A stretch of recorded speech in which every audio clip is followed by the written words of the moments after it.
It's time for Windows Weekly. Paul Thurrott's here. Richards has the week off, so we're very lucky. Crispy Hoffman is here, Paul's partner in his Windows Intelligence newsletter, former editor-in-chief of How To Geek. We'll talk about a very big anniversary. Windows 10 is 10 years old. We'll also talk about Windows 11 and Copilot's coming of age. All that and more coming up next on Windows Weekly. Podcasts you love from people you trust. This is Twit.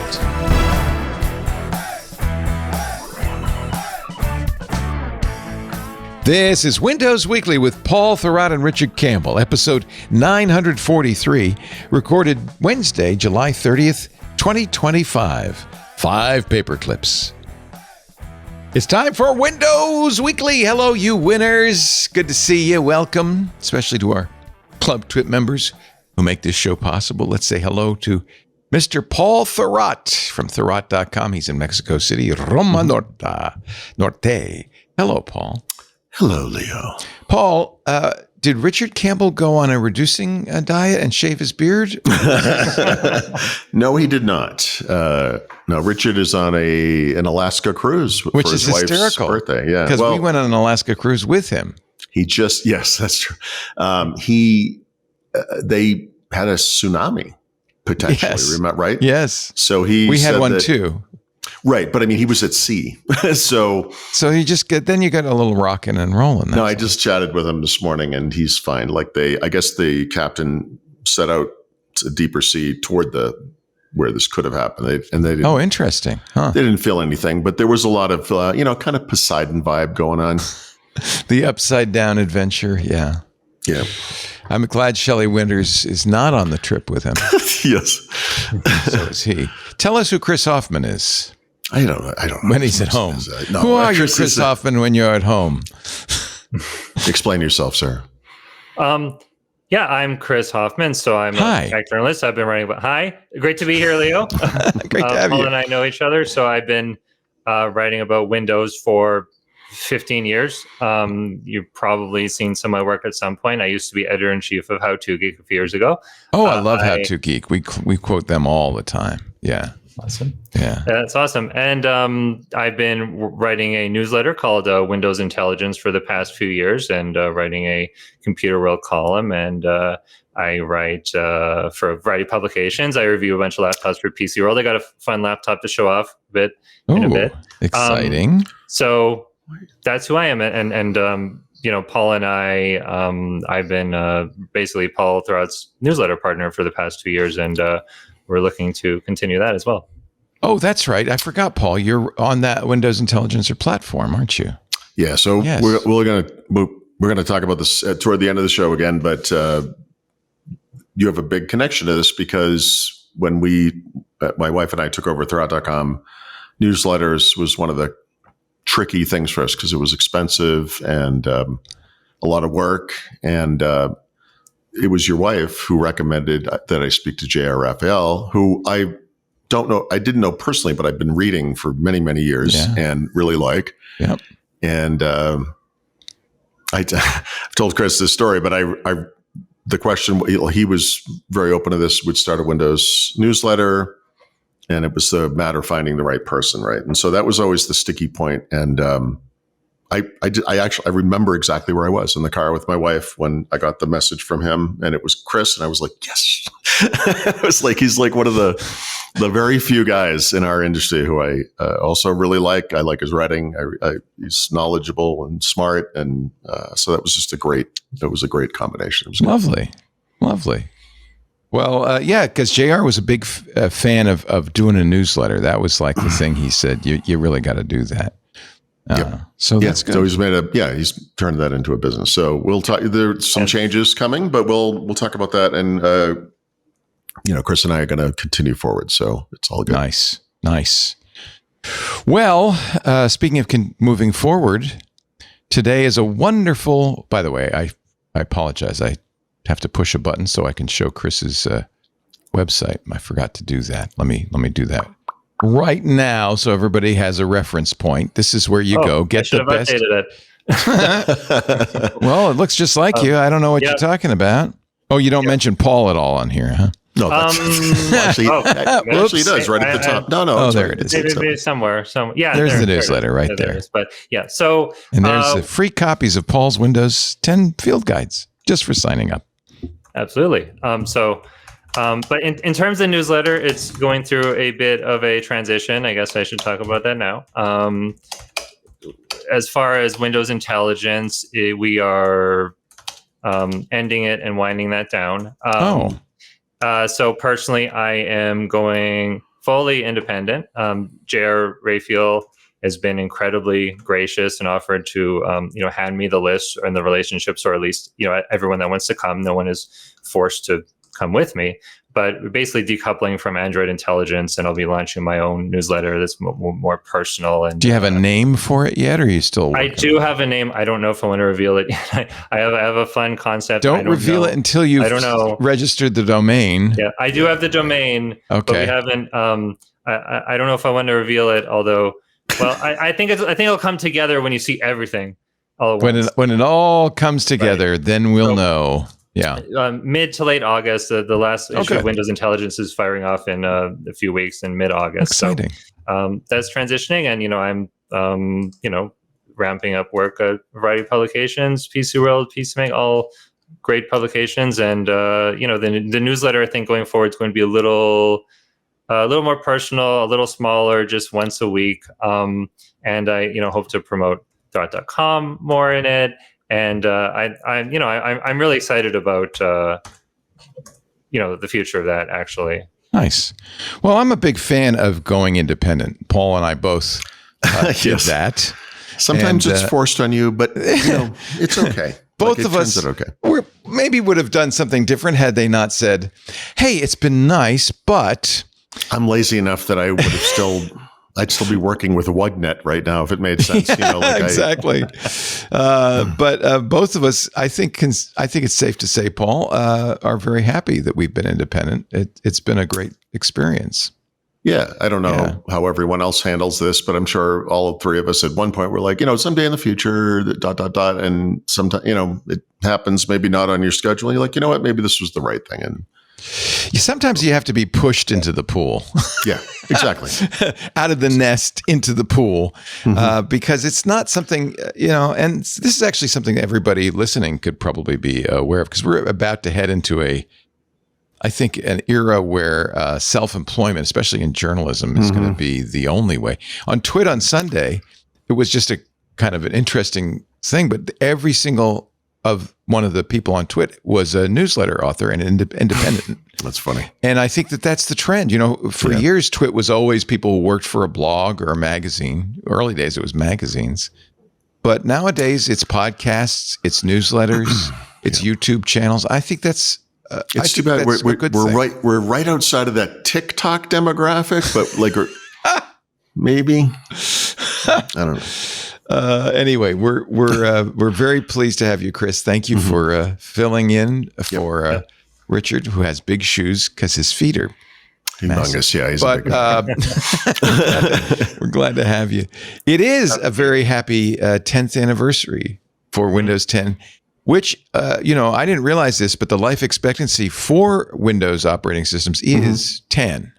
Well, historically, it always was, but that's one of the many unique and kind of interesting things about Windows 10, because when it was first announced, it was not going to have a 10-year life cycle, especially not the classic. Didn't they say it was going to be forever? Well, no. Everyone it's amazing to me how many they were people misquoted. Yeah. No, what one employee from Microsoft did refer to it one time as the last version of Windows, but he's not like a brand decision maker or whatever. Like, he just kind of said that. Probably shouldn't have said that, in other words. But it was a reasonable mistake to make, in the sense that there were a lot of things about Windows 10 that were very vague, including this notion of support, right? And that was why. It was before Microsoft would release a major new version of Windows every 3 to 10 years, 8 years, whatever the time frame was. But with Windows 10, they were releasing a major new version of Windows 10 originally every 6 months, which was unprecedented. But the theory at the time was we're going to turn Windows into this service-like thing. And ironically, or whatever, they got there eventually, but it took a while. And there were several years there where we had lots of problems from all the updating. And now we are updated every day. So it's the different, I don't know. So there you go. It's a different world. But At least they're smaller updates. they are smaller. Yeah, so it's death by 1,000 cuts instead of getting hit by a brick, I guess. Well, they install faster, so it's not, you get the bugs faster. Yeah, they do. Yeah, they do. I mean, they do. But I was just thinking about this the other day because I've actually complimented Microsoft for somehow getting Windows as a service to work. I mean, like I said, it took a long time. It's amazing to me that this legacy spaghetti code that is Windows could ever be updated in this fashion, is amazing. And they've done a better job historically than Google with Android or Apple with anything. Actually, getting the install of updates to be kind of seamless and quick and relatively painless. That said, I've been using the dev channel recently on a couple of laptops. Man, it takes a long time to install those builds. I think it's because they're each sort of treated like, almost like a feature update maybe, but it is kind of weird. It's a weird regression. It's only in the Insider program, so it's not a big deal, but I notice it. So. Yeah, it's weird because the whole Windows as a service thing started in Windows 10. They're like, it's a service now, it's continually updated, and that was every 6 months. But every 6 months, initially it was like an OS level update every 6 months. It was a long grinding update. I remember, I think the first big Windows 10 update, it installed, and then it actually uninstalled some of the programs on people's computers at the time. And it was like, this has been installed because it's not supported. It's not supported. This hardware driver doesn't work. It's like, well, that's nice, but I've been using this computer for 6 months. It's Monday morning. I have to work, and you just uninstalled my hardware driver. It's like, but Windows is a service. It's like, so where they're at now is a little more stable than that. Yeah, it's the notion that Windows is a service is ludicrous, but. Like I said, I mean, they did eventually get there, and not as a service, but I mean, they do, it works. I mean, it's, again, there will always be mistakes. It's Microsoft, whatever, human beings are involved, but it's fascinating to me that we went from this really monolithic schedule to, we're going to do a new version of Windows every 6 months. It's like, what? But I think that's part of the history of why Windows 10 is the way it is, right? It's not just a reaction to what went wrong with Windows 8, because the rapid release thing started with Windows 8.1, right? That was the first thing they talked about. They launched Windows 8 in whatever that was, September, October 2012. And then by January, they were talking rapid release. And so they, over the next couple of years, released at least 3 milestones for Windows 8 point whatever, bringing back the start menu, bringing back the start button, bringing back floating windows, or adding floating windows to modern apps. So, Windows 10 in some ways was almost like a formal policy for that kind of updating, but man, what a mess. And then also, but tied to this was also, the Windows RT, the Windows Runtime app model, but the Metro app model, as they called it originally, carried forward as UWP, but those were tied to every Windows release. So every 6 months, there was a new Windows release. Every 6 months, there were new APIs, new capabilities for developers, but you had to have that version of Windows or newer.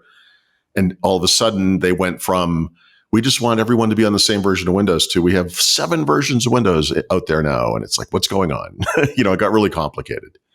Well, I feel compelled to be Microsoft's legal department for a second and say it was never called Metro. Please don't call it that.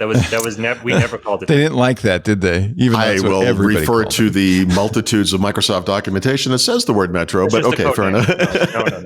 Yeah. It's a modern app or a store app. Yeah. Store app. Yeah. Store app. Store app. And store app that's is kind of term, generic. It was in the beginning, it meant something. Now it doesn't mean anything. It's just anything that's distributed through the store. It could be anything now, but yeah, everything's in the store now, isn't it? Pretty much. Yeah, right. So in the beginning, it was very specifically these modern apps only, and then over time they expanded it. First, they tried to expand it through what they used to call the bridges. Remember, these were ways for I remember bridges and I remember lakes. Yeah, those are, data lakes are different, but there's there were also islands. Now, let's not forget those SAML islands, but how can you forget them? Eventually we arrived where we are today. So I would say through the course of Windows 10, it's almost like a big learning process, really, platform wise, updating wise, app store and app platform wise. And it's not perfect today for sure, but it is in a much better place than it was. Also, I mean, remember, this was the name Universal App was meant to connote the fact that these apps would run across multiple platforms. And eventually they called that one Windows. But the idea was that Windows 10 on whatever devices, small tablets, 2-in-1s, convertibles, laptops, desktop PCs, whatever. Surface Hub, which was announced at the Windows 10 consumer event that January. HoloLens, which was also announced at that event. Xbox One. We're all running the same basic platform and could run the same apps. And phone, I'm sorry, I should say phone. Phone was going to be, for 2 seconds, the volume part of this story. And that disappeared pretty quick. So, yeah. So do you think the servicing model maybe is working better now due to, technically Windows 10 is still supported, but they're not really updating Windows 10 like a service in the same way. Most of it's happening in Windows 11. That's a much narrower hardware band. Windows 10 had a lot of old devices that were updated to it. And if you look at some of the posts that Microsoft made when there were problems with Windows 10 updates, they were kind of making a lot of excuses about, well, Windows 10 is on a lot of hardware, so no wonder there are bugs. And it's like, well, should we be updating it that way then? But is it working better now? Maybe because that's interesting. Yeah, I can't say I've ever considered that, but that makes sense, right? That because Windows 11 works on a more limited range of hardware and obviously more modern hardware too, which presumably is more reliable. That's not true, actually, but okay, but whatever. Okay, that definitely could be part of it. Yeah, I mean, they improve the process. Yeah, it's absolutely more secure too. But they improve the updating process, in fits and starts, and learn from mistakes, et cetera. It took a while, but a combination of factors, for sure. Of course, now they call this continuous innovation, which maybe is more adequate or accurately described as like continuous interruption, or whatever. But and even that is something they're trying to address, right? If you have an enterprise version of Windows 11, or if you're on server, you only actually have to reboot that PC for updates once a quarter, and the other interim months are those, I can't remember the term they use for that, but they slipstream those updates in without requiring a reboot, right? And so maybe that's something that we'll get collectively, right, for everyone running Windows 11 someday. Yeah, I'm hoping for hot patching to arrive on the consumer, but maybe that's a Windows 12 thing. Maybe there will never be Windows 12. Who knows? So I know hot patching is it doesn't need to reboot; it just does it in the background. Yeah. So if in any quarter there are 3 months, 2 of those months you'll get hot patches, and then the third of those, the quarter end, you'll get the one that requires the reboot or whatever. It's kind of they've been doing differential updating for 20 years actually, but does it a reboot? Yeah. I'm kind of used to most operating systems want to reboot if it's a significant patch. How do you do it without rebooting? I guess in the case of a PC or whatever platform, it's also like a billion-ish ones and zeros. So there are going to be some mistakes in there. I don't know. Yeah, I'm not really sure. So anyway, so yesterday was the literal 10th anniversary of the release of the original version of Windows 10, right? So July 29. And in my typical fashion, I completely zoned on it until that morning, and I realized it was that day. And I was like, oh man, I got to do something about this.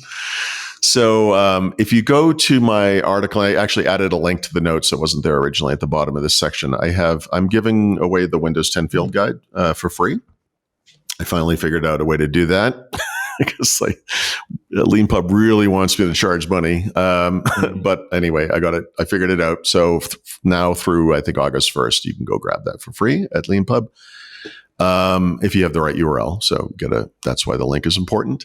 And then I was thinking back about, Windows 10, because at the time, Windows 10 was so welcome and so necessary. And for me personally, on a couple of levels, because I really liked the Windows Phone experience. I liked that team of people. They took over Windows, which I thought was kind of incredible. And they set everything, or they tried to set everything right. They had what I would say is a pretty good vision for it all. And there were problems with it that, like I said, were fixed over time, like Windows as a service. But man, the more I thought about it, the more I sort of realized like there's a lot of controversy in there as well. Windows 8 was the first Windows operating system to ship with ads in it, but they were limited just to those modern apps that were bundled with the system, like news and weather and so forth. Windows 10 brought that out to the file system, to the operating system itself. And as I predicted, I called the ads in Windows 8 many years ago a slippery slope. Like, you don't put ads in Windows so you can put less ads in Windows next time. You're going to put more. And that is what happened. So we got the sponsored bundled crapware, we got advertising, we got telemetry that was forced on us, a lot of privacy concerns, although most of those were kind of made up, frankly. Candy Crush. Candy Crush, yeah, we had to deal with that for a little while. Which Microsoft now owns. It's true, and now doesn't bundle with Windows, which is a little strange, but yep. The app platform mistakes, right, which they fixed in time, or I can't say they're fixed, but that situation is better. Windows 10 just kind of came at a weird time. Windows 8 had crashed and burned. Windows 8 had this major launch event in New York City. It was a big deal.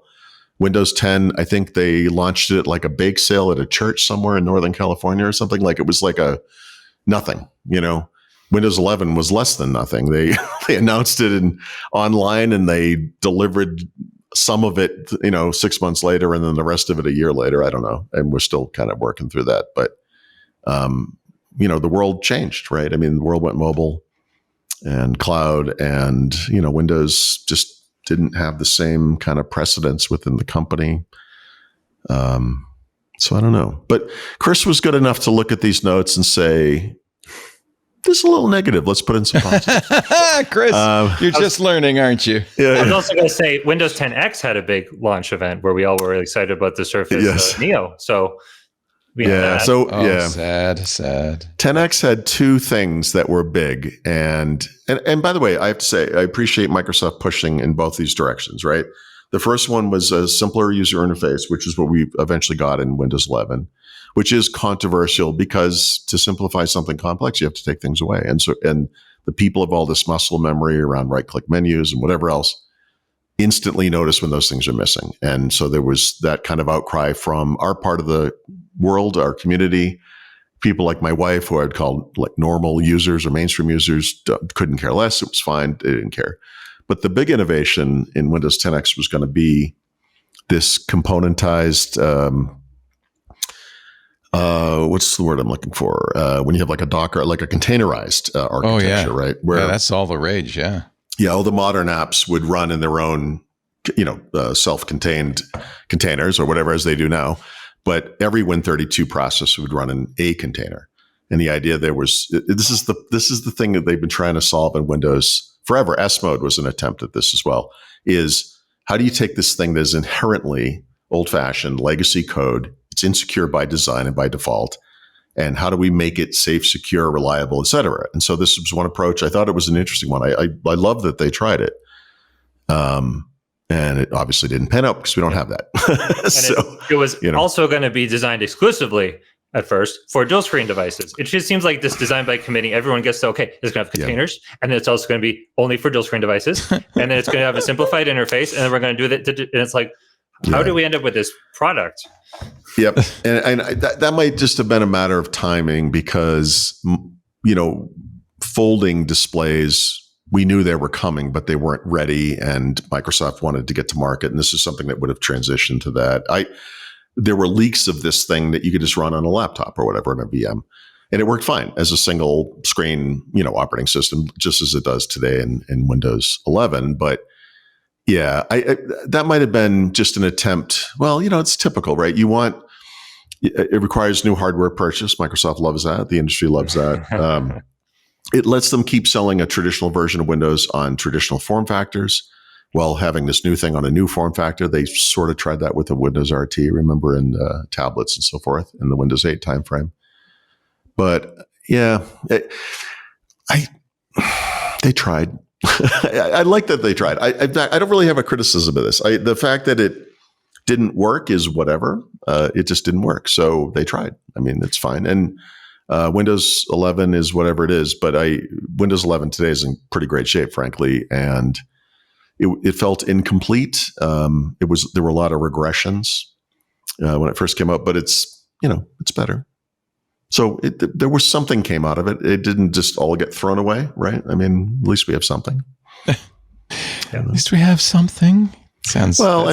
Sad. Well, there were these initiatives, like Microsoft, faced with the success of the iPhone and Android and then the iPad and all that, is like, okay, we have to do something around mobile, and they could have done a unique thing that wasn't Windows, but they went with Windows for all the obvious reasons, maybe even the right reasons, and maybe it could have been okay with 3 more years of updates, but Sanofsky was out. They changed directions. They went back to mostly traditional form factor interactions and so forth.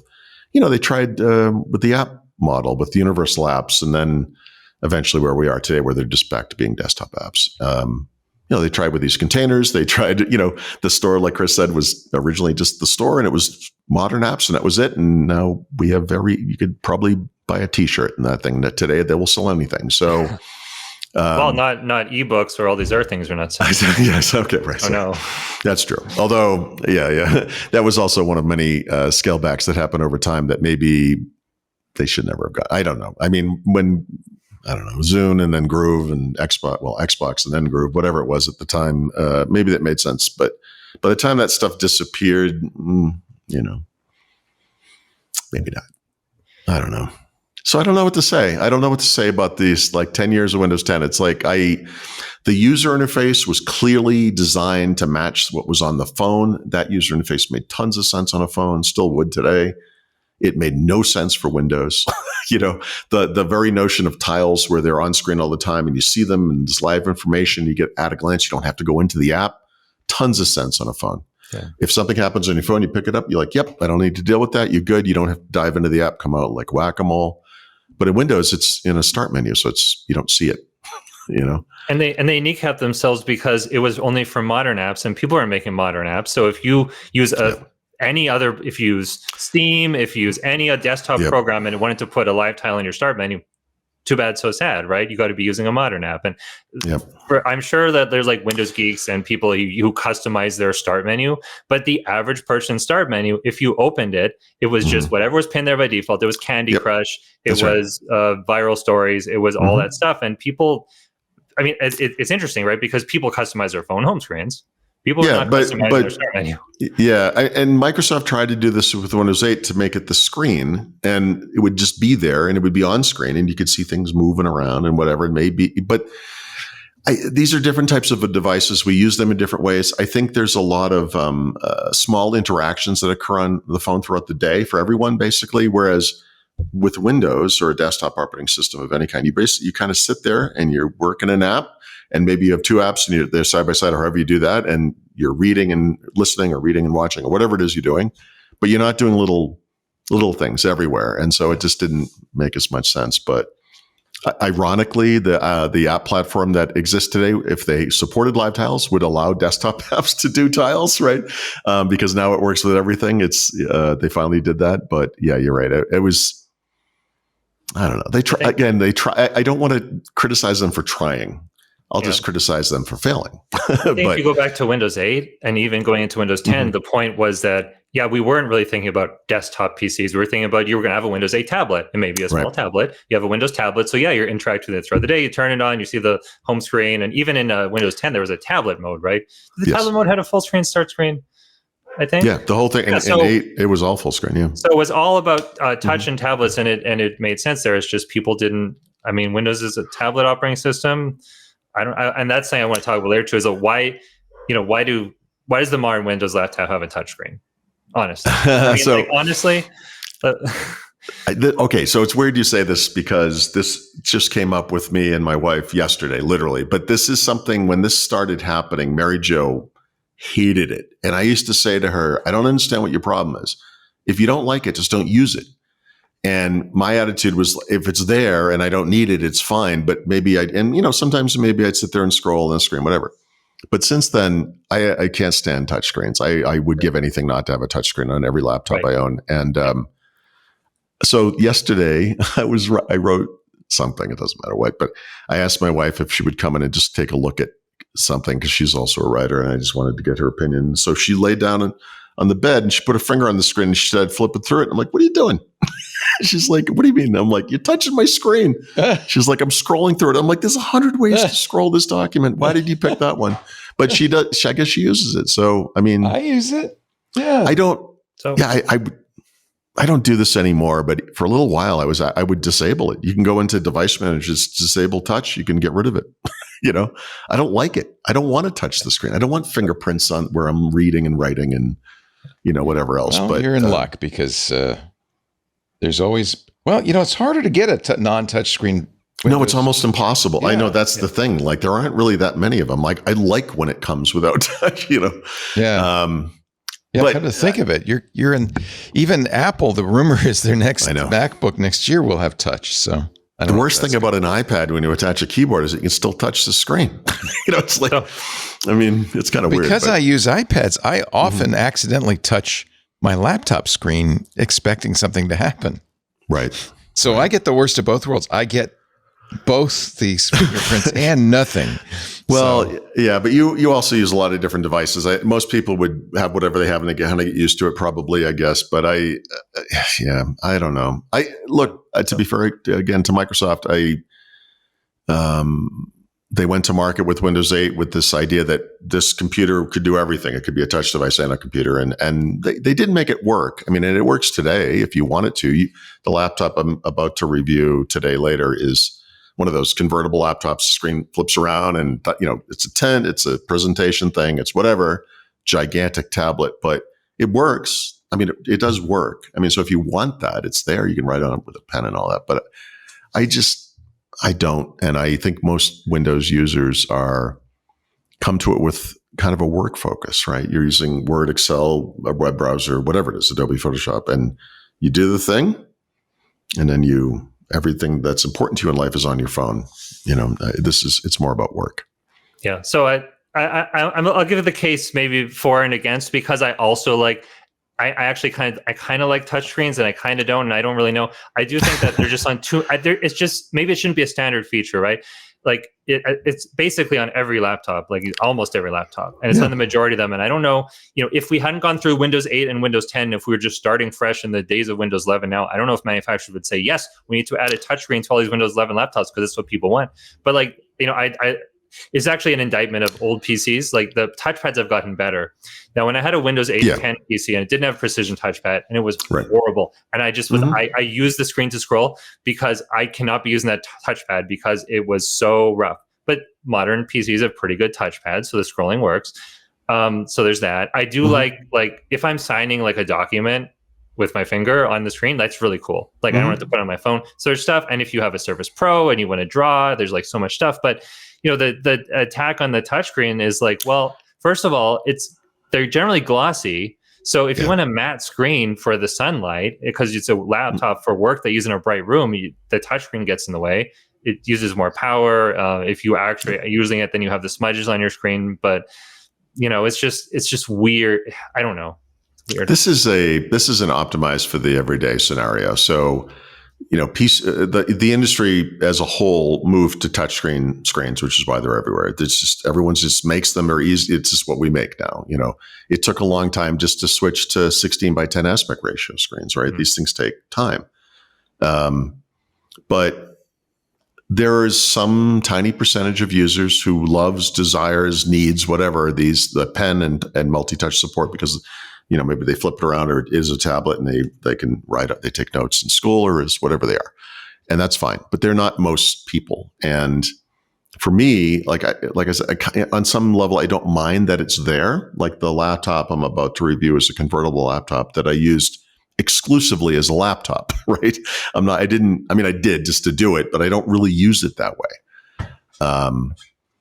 So yeah, for me, and I think for most people, it would actually be better, but not to have that stuff. But then again, this is also an upgrade. And I think that human nature is you go into the store, the car, whether it's a car or a refrigerator, whatever, you have this idea, you're having a sale, I'm getting the cheap one. And they're like, yeah, but for $100 more, you have all these capabilities. And you're like, I'm probably not going to need that, but if it's there and I need it, that's really, it's worth it. And, and off we go. So, we buy more than we need and then we don't use it.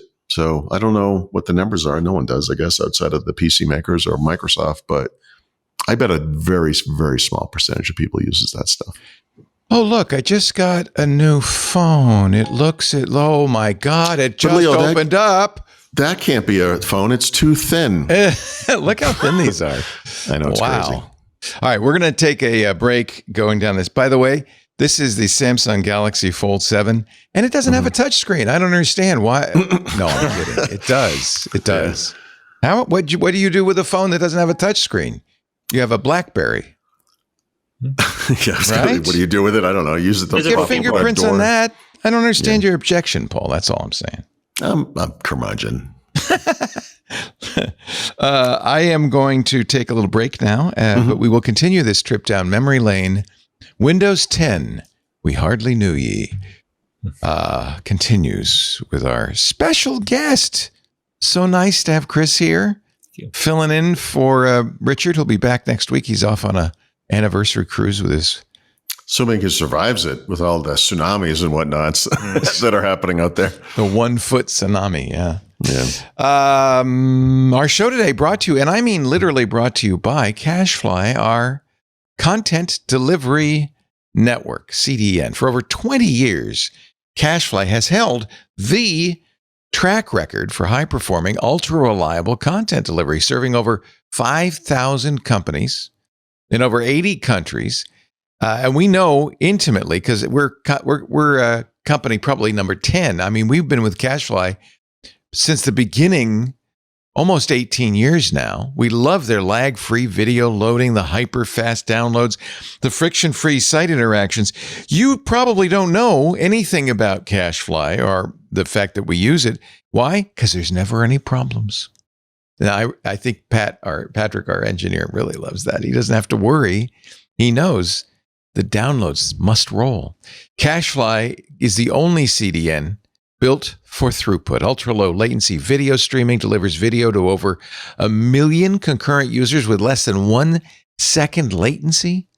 How about that? Lightning-fast gaming delivers downloads faster with zero lag, glitches, or outages. Mobile content optimization offers, this is so cool, automatic and simple image optimization. You upload a big TIFF or whatever, and it automatically turns it into a variety of sizes so your site loads faster no matter what size screen your visitors are coming in on.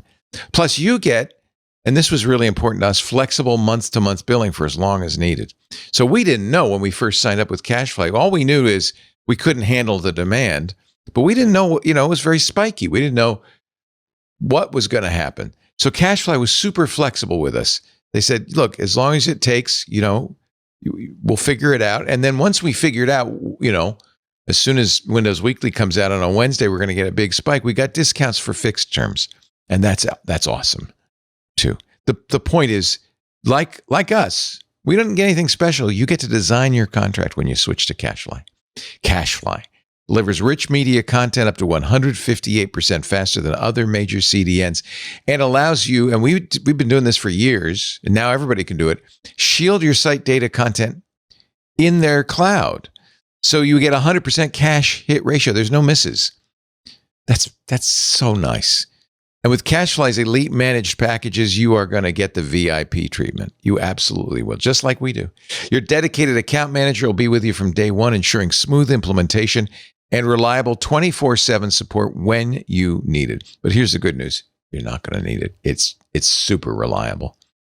Beat your competition. Beat them with faster content delivery anywhere in the world. It's nice to be a winner. CacheFly provides reliable CDN solutions fully tailored to your business. Learn how you can get your first month free at cachefly.com/twit. That's CacheFly.com/twit. Thank you to our wonderful partners at CacheFly, to Matt Levine and his whole team. By the way, I was just on CacheFly's Anycast podcast. Matt did a great interview. And if you want to hear kind of the history of Twit and how we got started and how we found CacheFly, it's all available at the Anycast podcast, which you can get wherever you get your podcasts. Thank you, CacheFly. All right, Paul, it's back. Back to you and Chris Hoffman. Have you dated a girl? No, I've never been kissed. Oh boy. I don't know what's happening. This happens as you get older, Paul. You'll know soon enough. Puberty hits again. Oh, good. And it hits Jeez, that's what I. Good. I was hoping for like an acne breakout or exactly something. Yeah. Oh, your voice starts changing. You sure break out. It's just not good. Sorry, Chris. You don't need that. I'm going to go back to my super thin. Oh boy. Phone. One of the reasons I got this is because I was Apple is rumored to be doing this next year, and I was just. This is the state of the art now. But by all accounts, this phone is incredible. Yeah. Well, that was the other reason. I had Abrar Al-Hidi on, and she had reviewed it, and she said, "You're going to be blown away." And look how thin it is. So I tried to get my wife loves Samsung phones. This is what she uses. It's the only thing is she makes this explicit decision. It's one of her few tech decisions, whatever. And so I said, I made the case. I said, your phone has good trade-in value right now. You could trade it in. You could pay. It'd be like $50 a month. Yeah, that's what I did. I traded in the Flip. This ended up, and I got it on Google Fi, so I really got a big discount. Yeah. Yeah, but she's so cheap, man. She can't. She's like, I'm sorry, I can't help you with that. I know. I'm like, okay. I was kind of hoping she'd just do it. I think she would really like it. I think so too. Yeah, it's pretty. The screen's amazing. And it's cool to have that size, but then when you fold it down, it's an actual phone. Here's a Pixel. This is the dream. It's the same size as a Pixel, except it's thinner. It's thinner. That's what's crazy. It's crazy. No, man, if it was even just a couple $100 less, I'd probably do it. I know. So I traded in the Flip 6, and I got it through Fi. How much did you get on trade? Sorry to interrupt. Do you remember? 300 should be more. I'm sure it's more than that. Samsung, if you pre-ordered, was going to give me 700. Okay. So you can get it down to around $500, I think. I think the best I could do is like $830 off, but it's still like $1,200. It's like it's a $2,000 phone. Yeah. Yeah. It's tough. Yeah. It's tough. I'm just, I'm living the dream, Paul. That's all I can say. Yeah.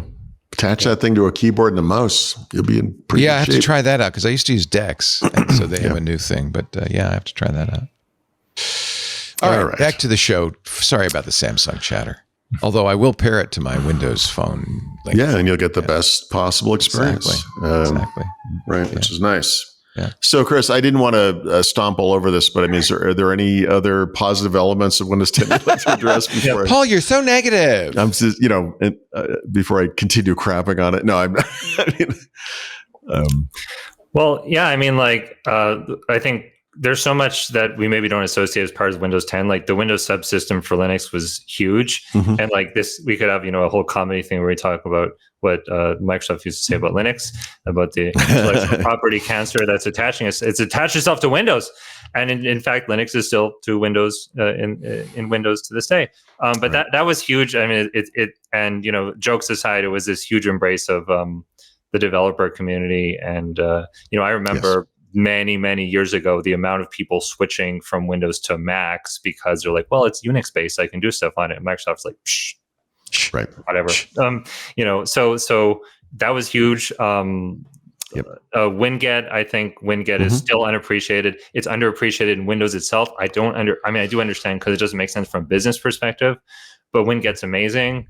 Yep. Like I'm now like showing my like old Linux nerd credentials where I'm like, yeah, like Linux and package managers, but that stuff was no, but you're right. And I use WinGet extensively. In the course of reviewing laptops, it's awesome just to have for blasting a bunch of apps on it automatically. It's improving in kind of interesting fits and starts. When they added the that Dev Center, what was called the Dev Home to Windows 11, which they're now getting rid of. There was this notion of using like YAML-based configuration for WinGet, and you could then use it to also configure the apps and maybe just go beyond the basics that are there today. So we're still working through that, but kind of like a one-line update every app on my system kind of capability, which is awesome. Especially if you go to Windows Update, check for updates, you're all good. Go to the store, check for updates, you're all good. Then you go to WinGet, you're like, no, you have 17 updates. So it's good for that. If you want to keep your system up to date, it's fantastic. I wish you could, automate it, but sometimes those updates are wrong because it's trying to detect what's installed per the registry, and it gets it wrong. And then we'll try to reinstall this, even though it's already been updated and through the app itself. So it's still kind of janky. Yep. Yeah. And there are apps that Discord is the one that hits me all the time on every PC. I don't remember off the top of my head how I install it, but I cannot update it through WinGet. It just won't do it. So the app will have to install. So, which is fine because every time I launch it, it updates. So that works out fine. But but it's still, it's an amazing capability built on top of, actually, I'm not 100% sure it is built. I was going to say built on top of PowerShell, but actually, is it built on top of PowerShell? It probably is. It has to be. Yeah. Probably. Yeah. Yeah, I agree. And the less said about the Android subsystem, the better. But that was something that should have been awesome. And if Microsoft and Google had like an iota better relationship, maybe would have been. But we've moved on from that, sadly. If they had it in the Windows 8 era when tablets were a big thing, maybe. But I mean, well, they were still pushing, we have our own thing. And, and Windows 8, because of the timing, couldn't ship with Windows Phone compatibility. But even back when that was happening, I made the case, Windows Phone 7 has these panoramic experiences that you scroll across with the phone, but would look very natural as one thing on a tablet screen. And I kind of, that's a direction they could have gone in, but didn't, Well, Windows 10 is still widely beloved to this day, and many people are very intent on continuing to use it. Mm-hmm. And to some degree, they should be, because the Windows 11 hardware requirements are so stringent that, a lot of computers that could run Windows 11 fine aren't getting offered the update officially. And so we're also we're through the looking glass on what's happening with Windows 10 and its support period now. I mean, Microsoft has found a way to go back on to kind of go back and kind of not go back on its end of service plans. Well, yeah, the original claim was that Windows 10 would be supported for the lifetime of the device. Wow. Which they never explained and changed continuously. And, because of intercompany battles at one point between Intel and Microsoft, they started arbitrarily dropping off support for processors from Intel, just as out of spite, but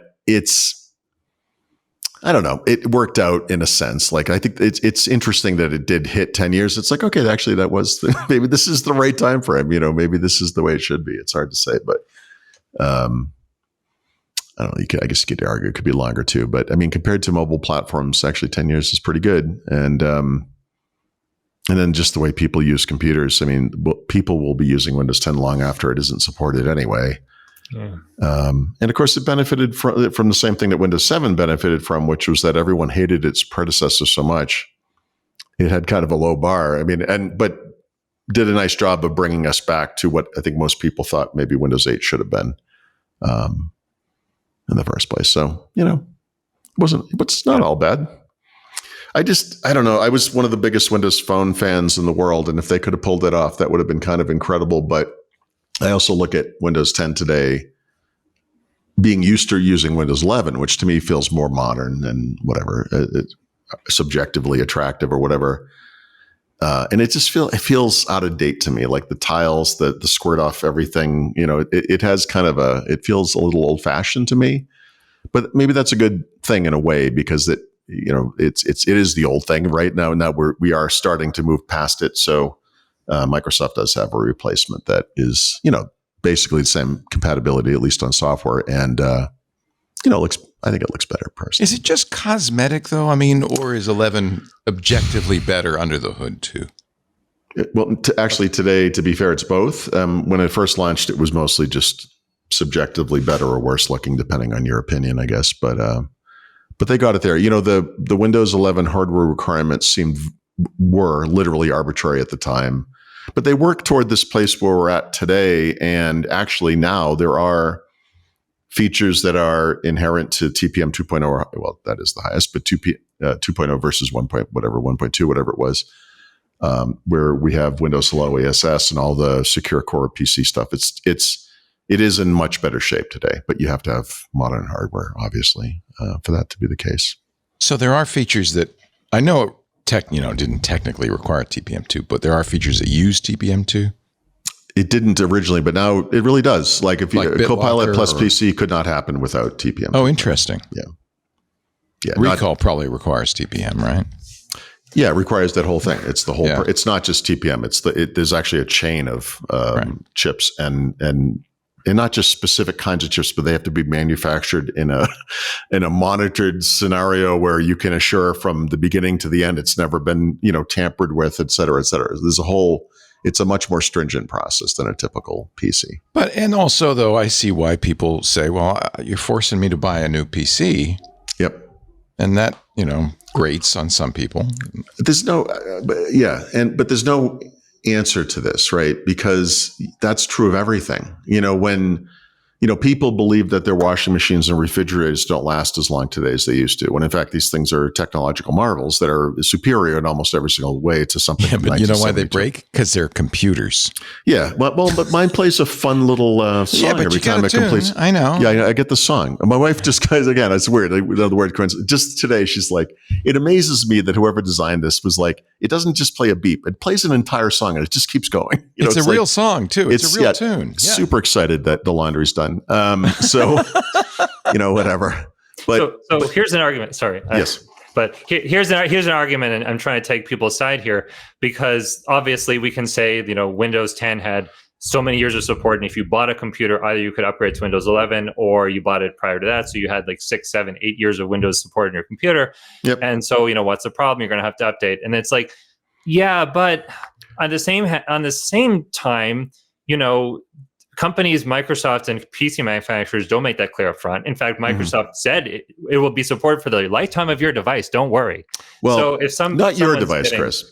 Well, the lifetime of each device. Yeah. But what does that mean? But I don't think it's true. Like you can't necessarily expect the company to support the laptop for 30 years with security updates. But at the same time, Microsoft isn't really the industry isn't really upfront with this about people. Upfront with people about this. Maybe that's part of the issue. I don't know. Here's the irony I think we all need to acknowledge, which is that the people complaining about this, the ones that you hear and have seen, are the same enthusiasts who are by nature into the latest thing. I don't even understand the complaint. Like if you're technical enough that for some reason you have a 6th gen Intel something, I don't care what it is, and it's good enough for what you're doing, then who are you? Like, what is this? So, or you are technical enough to know how to get by the restrictions in Windows 11 and can run Windows 11 on that computer just fine anyway. So what are we complaining about? We're just talking about how I'm a curmudgeon, but but literally, I look at this situation and I think this is okay. I mean, I'm not saying it's perfect. There is the issue of landfill and all those things. Those are real. It's real. It's whatever. But I mean, this audience, us, not you people out there, us, all of us, we have the know-how to work around it if we have to. We are people who by nature want the latest thing. Leo just got a brand new Samsung folding phone. He's not using a Samsung flip phone from 8 years ago. Yeah. Why is it okay? Yeah, why is that okay? True. And I know I feel guilty though, Paul. Is that good? Yeah, no, you're white and middle-aged and you should feel guilty. Okay. But our children, they're going to be buried in trash because of me, but okay. Yeah, but they can build a world out of that like Ready Player One. It's going to be fine. No, I don't know. Look, there are real problems. I'm not saying there aren't, but it's just weird to me that the complaints, like the complaint isn't the dentist who doesn't care about computers and just needs something that just works and wants it to work for some amount of time and whatever. It's not the people who work at the subway where they have whatever the metro's called where you live, and you have like these computerized screens and there's a Windows Blue screen, ha ha ha, whatever. They're still running Windows 7, hilarious. They're not really complaining. They don't even know what's happening. They don't care. What are we complaining about? God, it's 10 years. like the Linux desktop is actually great nowadays.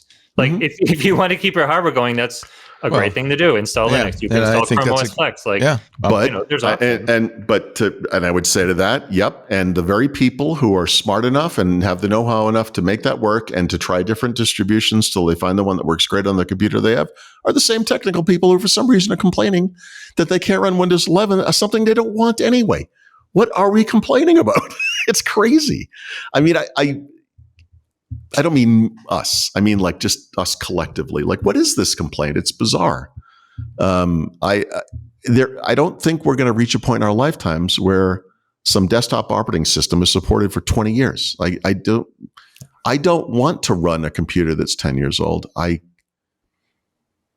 Could I? I mean, maybe. It depends on your needs, right?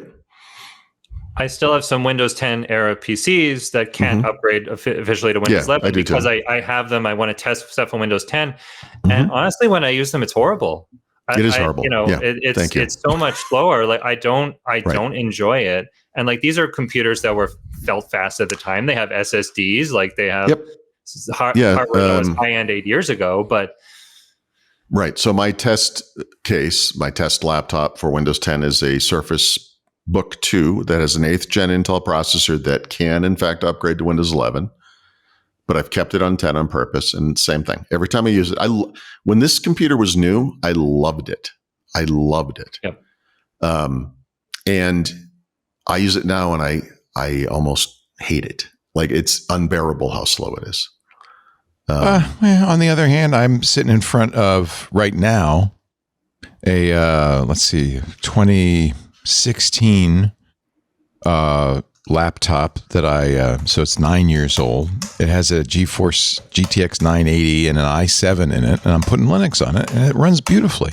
Part of the reason your stuff doesn't run well is because you're using Windows. I know that's not a nice thing to say on this show, but they're good versions of Linux. In fact, I'm running a very modern version of Linux on it called CacheFly, which optimizes for speed. So it depends on what you need, right? We'll talk about this, I think, later in the show. But when you think about handheld gaming devices and the popularity of something like I'm not Steam playing Deck. Call of Duty on this thing, that's for sure. But. Right, but you can. It is a fact that Linux is lighter weight and thus better for certain things. And when you get down to a smaller device where you're space constrained and the battery's not going to be as big, the processor's not going to be as good.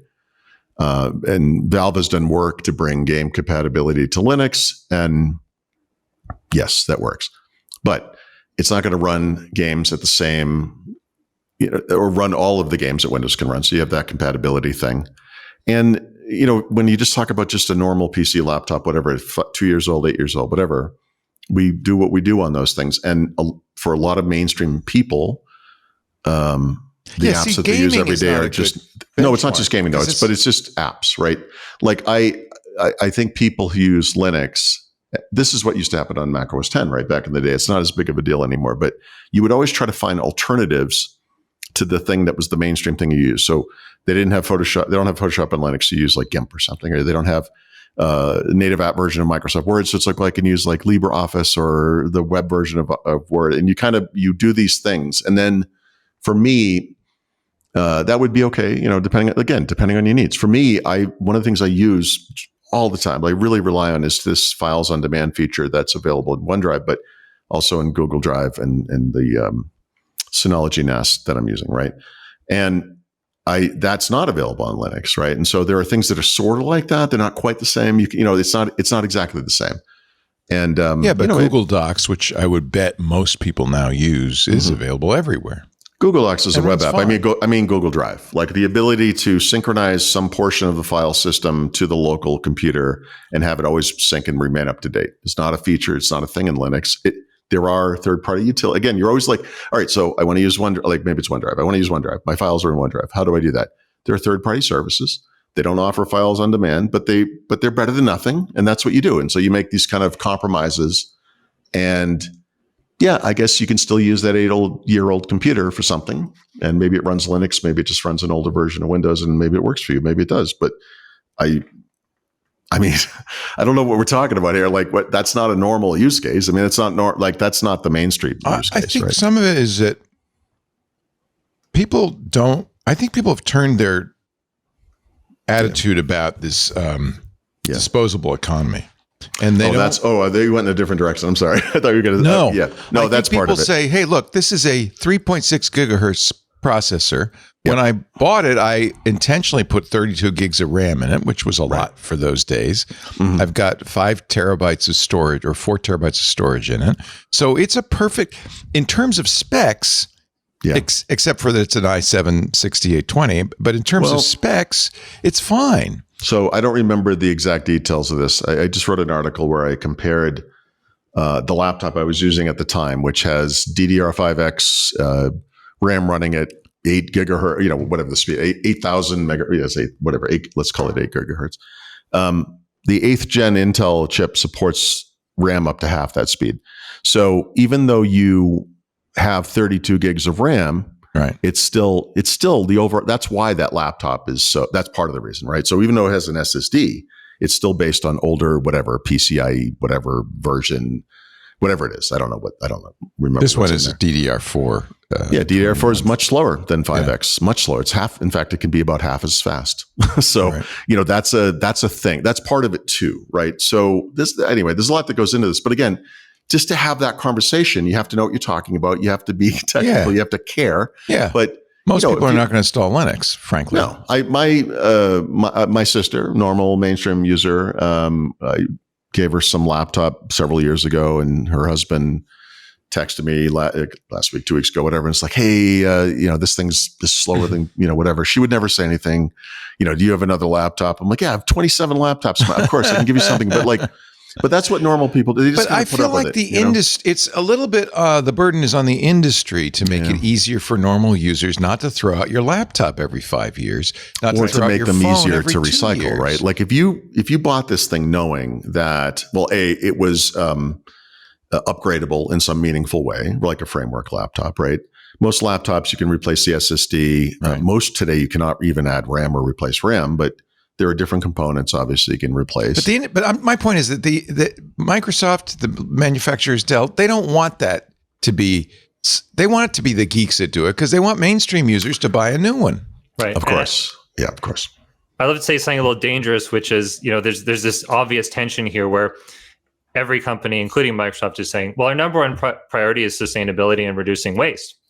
And also buy a new computer. Why do you want to keep using that old one? You got to buy a new one. And it's like, well, their number one priority is to their stakeholders. Yeah, exactly. No matter what they say. So the messaging is this greenwashing. It's the same thing in AI, right? Our number one priority is getting our emissions and our energy uses down. Also, we got to start all this power for AI because that's also a priority, right?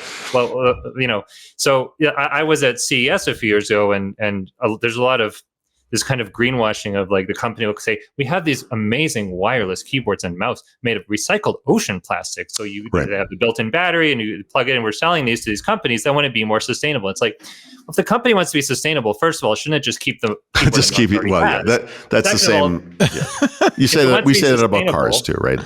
So if it wants to be sustainable, why is it wireless? Like, isn't it more sustainable to just have any keyboard that you plug in with USB? It doesn't have the built-in battery. You don't have to deal with that. And it's like, but the point is about selling the product. It's selling the Ocean keyboard. It's selling this idea of like, no, but it's like, marketing. Yeah. It's marketing, right? But it's weird that there's not really a push for recycling, which recycling is its own thing. Like if you think that a laptop you drove off to be recycled is going to be like beautifully recycled, like look into what actually happens with that.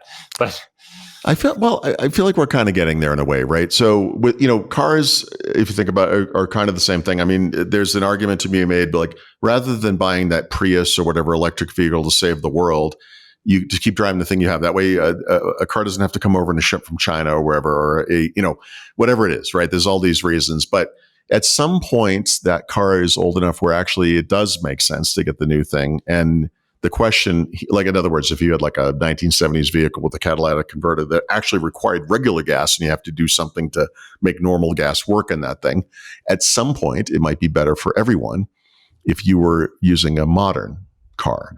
And so the question here, I guess, is the PC there yet? Or, have we hit that point? And is 8th gen a catalytic converter card? Not exactly, but. Well, but people don't necessarily trust, the lines Microsoft draws. So it's a perfect moment to talk about Copilot Plus PCs and all the wonderful new AI features that definitely need an NPU, definitely cannot be done on a desktop PC or anything with a GPU. You need to get rid of your computer right now and buy a Copilot Plus PC because, to do this AI stuff, you're going to need the NPU. It's very important. There's no way. So we only have a couple hours, but maybe you could digest that conversation down to those What are those features?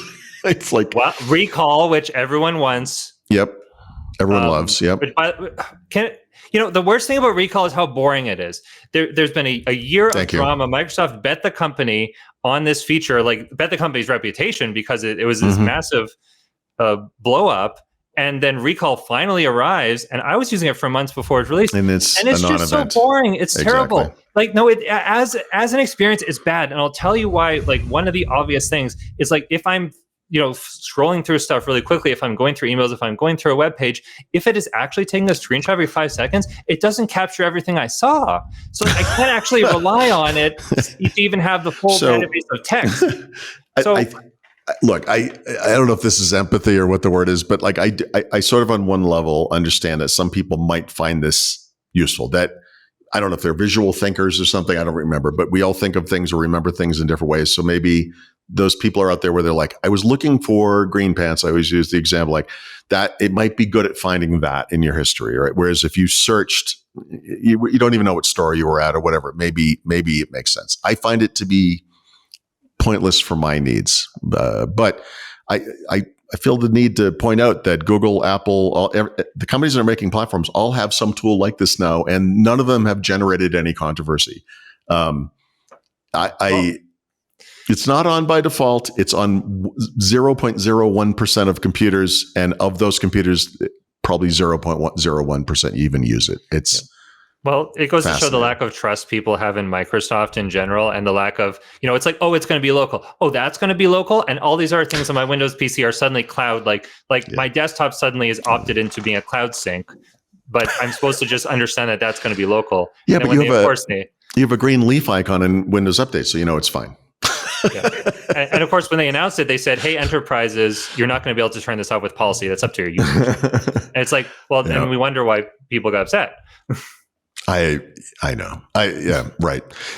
I haven't tried this yet, but Google, I think it was Google. I lose track of this, and I actually cut this out of the notes because who cares? But there are approximately 117 new AI features released every single week across all of these platforms. So it's hard to keep track of this. But the point of recall is that it's capturing information that's on your screen, so you can go back and search because that AI capability is pretty well understood and pretty efficient, and it works pretty well. So where it can do image recognition or text image or image to text recognition, et cetera. But that requires local AI for some reason. Whereas the other solutions to do this, I don't know if it's Perplexity or Google, or I'm sure they all will do it if they don't do it right now, will work side by side with whatever's on your screen. So why do I need local AI for this? Why, it appears to just work. So I don't know. Yeah. This is a cart before the horse situation. I think they were trying to get that thing out quickly, but also have some compelling use cases. And they came up with what they thought was one, and it wasn't. And I wouldn't buy a Copilot Plus PC for this feature, but I do think the click to do stuff is actually really interesting. It's going to expand. If anything, it's going to bog down this simple Windows 11 UI with all these giant menus of actions. But that's kind of cool. I also don't understand why it requires local AI. That should just be everywhere. You need the NPU to detect when an email address appears on your screen, because otherwise, if we don't have the NPU, there's just no hope for fixing it. Well, there's just not possible. Okay. Right? That's why they say, right? We have to. You can detect. We now have the technology with the NPU to detect what a phone number looks like. Wow. I mean, listen, that is. I still use applications that do not accurately control a text box to reduce so that it only accepts numbers. Also, which is crazy when you think about it. Also, even if you have the NPU and you open Notepad, The NPU Yes. can't do anything in Notepad. You're going to have to spend that credit from your account on that one. This If is you have the Copilot Plus PC. If you open Microsoft Word, you hit Copilot. I know. No, you need Copilot Pro, not a Copilot Plus PC. In fact, Copilot Plus has nothing to do with Copilot. even Excel running on a 64-bit processor does not have enough cells in it to show the matrix of AI features that are in Windows 11 so you can see what you get with what, because it's really confusing. And in many cases, it's not obvious looking at it why you have it or why you might have it on one computer but on another. So the best example of this is Paint, oddly, because if you open that app, depending on your computer, you'll see some number of features under a Copilot menu. There's others that are outside of that menu too. Some of them come through your Microsoft 365 Copilot license if you subscribe or whatever. Some come through being a Copilot Plus PC. Some are just there for everybody. I mean, I can't I feel like I know a lot more about this than most people. And off the top of my head, I don't think I could rattle through an accurate list of what you get with what. It's confusing. So yeah, that's a unique Microsoft problem. They're really good at that. So, This is the company, remember, that had Windows Vista Home Basic, Home Premium, Ultimate, Pro, Enterprise. I don't know, I'm probably forgetting some. I don't remember. They had all these different versions, and it's like, guys, come on. So yeah, when Windows 11 is simpler, but you have to take that in context too. Let's take a little time out. I just want everybody to. I didn't intend for this to be an extended rant, but I don't know. That's what happens, I guess. I don't know. No, it's good. No, but at least we have the Copilot button, the key now. Thank you for reminding me of that little piece of nonsense. These are important topics. These are important topics. You're watching Windows Weekly with Paul Thurrott and our special guest, Chris Hoffman from Windows Intelligence, chrishoffman.com. You should go to that website. chrisbhoffman.com. But yeah. Chris B. Don't forget the B. That other Chris Hoffman, was he a hockey player? What is he? Something else. Like a porn star or something. Porn star. Anyway, chrisbhoffman.com. Yep. The B is silent, so we call him Chris Hoffman. Anyway, chrisbhoffman.com. Do bookmark that because there are changes a-coming. And you'll want to have the right information. So that's all I can say. This is Windows Weekly with Paul Thurrott and Chris Hoffman, sitting in for Richard Campbell. I'm Leo Laporte. We're so glad you're here. On we go with the rant. Don't let me stop you. No, actually, most of the stuff, most of this is pretty good. So there's some positives. This was a good. This is a good version of Windows. We'll try to balance it a little bit. Microsoft has been a solid adopter of Rust across the span of their platforms. They're putting it all over Azure. They're putting it all over Windows and Server. The Surface team doesn't get a lot of credit for this, but they've redone all of their drivers are now written in Rust, as well as the firmware. And Microsoft makes that available to anyone that wants it, meaning PC makers. And of course, you can imagine HP, Lenovo, Dell, whatever, like, yeah, right, Microsoft, that's cute. But it's something to look at because there's something to Rust, obviously. So now it's starting to document how third-party driver writers for other hardware devices can switch over to Rust as well, either partially or completely, whatever, over time. But that's a solid move, I think, for the industry. So that's good. I like that. There's also, you were just mentioning this with the Samsung device. There's the Link to Windows app, which is built into Samsung devices, but other Android and iPhone users can download from the store. Different levels of experiences there, depending on what type of device you have. But on on Android at least. Well, Linux, Android. Whatever. Well, it's based on Linux. Yeah, there's a new version. I've not seen it in person yet, and it's killing me because I really want to try this out. But they're turning the Link to Windows app, which is the phone part of this connection, into a kind of a simpler new app, which if you're familiar with or have seen or used that kind of little sidebar thing that goes on the start menu now in Windows 11, it actually, to me, looks just like that. And it's more of a hub for doing things between the phone and the device because there's some level of functionality that, again, differs by device. But you could do things like copy and paste, like Apple users can use between their devices, or just share files or receive files, like a place to go and see, what was in the clipboard from the Windows PC but on the phone, or what file you've shared from the Windows PC to the phone. Like there's this, you don't have to go all over the phone to find those things, right? So to me, this looks really nice, and I'd like to see it in person. I don't have my phone here, right? But yeah, I've been checking every day, and it's like I still maybe because I'm in Mexico. I don't know. It's just I can't see it. Let's see. A couple of builds, nothing major. Although there is one term in here I want to highlight. So dev and beta channels of the Windows Insider program are getting the same functional updates. Dev is on 25H2, beta is on 24H2. There's that settings agent feature they're rolling out. That was on Snapdragon before. It's on x86 now if you have a Copilot plus PC. Click to do improvements, Windows search improvements, that kind of Copilot plus PC type stuff. The fun one in here, though, is called the Scoob. So Windows users, the Scoob. Now, like Scooby-Doo? Yeah.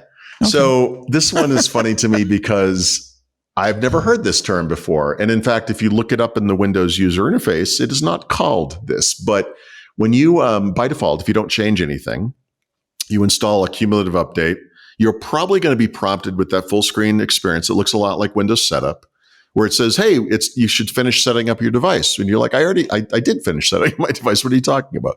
But it will give you some options there.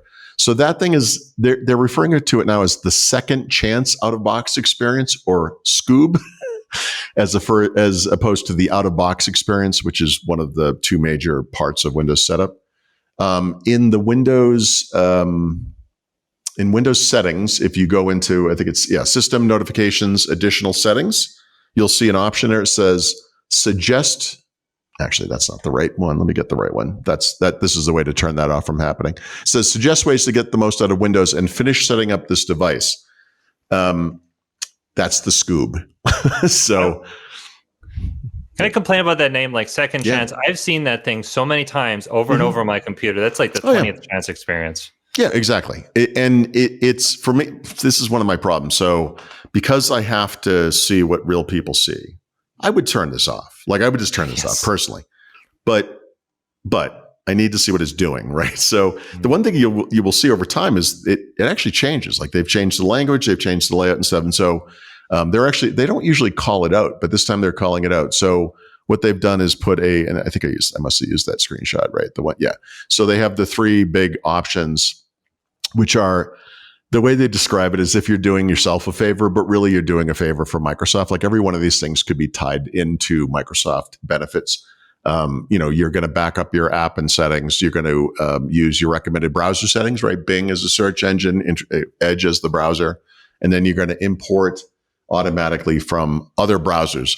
And by other browsers, they mean only Google Chrome. And the idea there is that you sign into your Google account, and if you use Google Chrome on a different computer or that computer, and you're adding extensions and saving bookmarks or whatever, it will sync that back to Edge so that when you do use Edge, it looks and works a lot like Chrome, and maybe you won't notice you're using Edge. So, like this is the theory. But look, if you're not me or Chris, strongly recommend just turning this off. It's useless. I have no idea what the point of this is. It's like an extra step before you get to the desktop for some reason when you reboot sometimes. It's kind of there. I love how it comes up and says, you've got Microsoft 365. Okay, thanks. You're like, yeah, no kidding. Thank you. Thank you for telling me.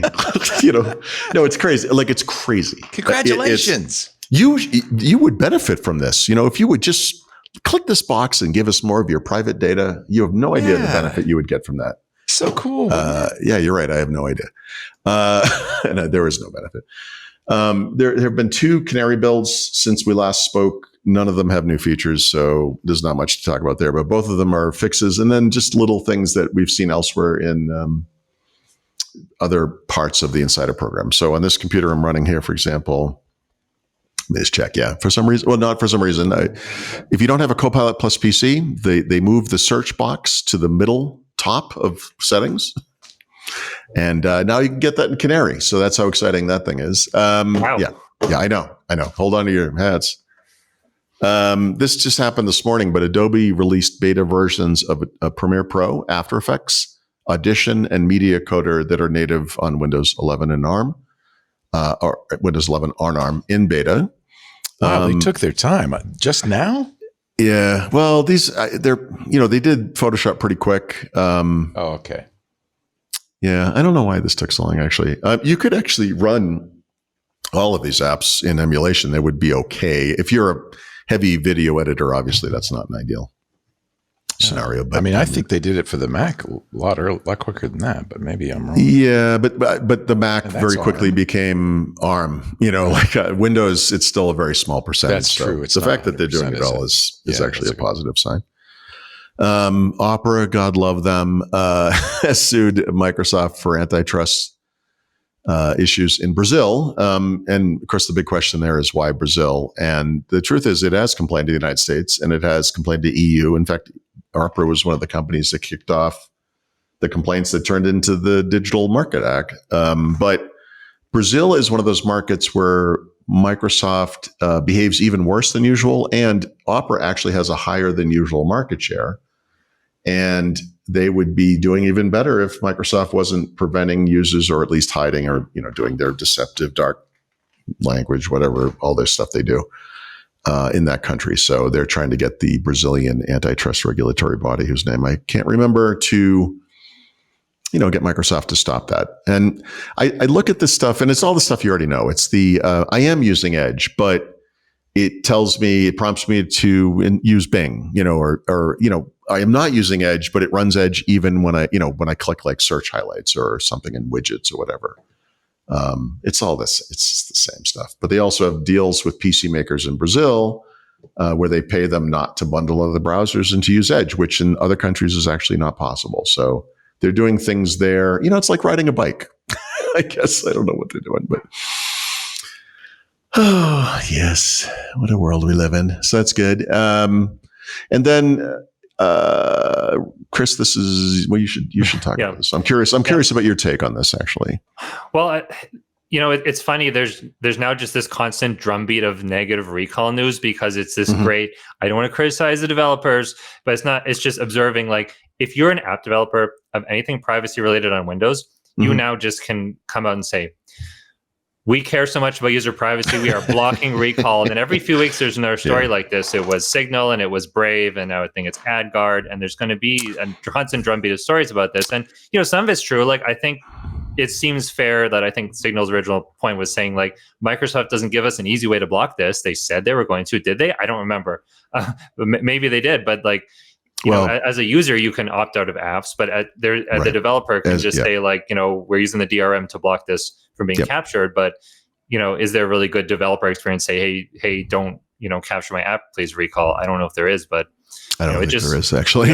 Should there be? Apparently Microsoft doesn't think so, or apparently they just don't care about recall anymore because, like, whatever. But, it's just this weird, recall is weird. It's just become the poster child for privacy concerns. And I mean, well, I will say to date, the three examples that you cite, which are the three examples, are all in their own way privacy related, right? Brave markets the privacy of the browser, et cetera. So you could make a case that the audience that would use Brave would want to block this thing.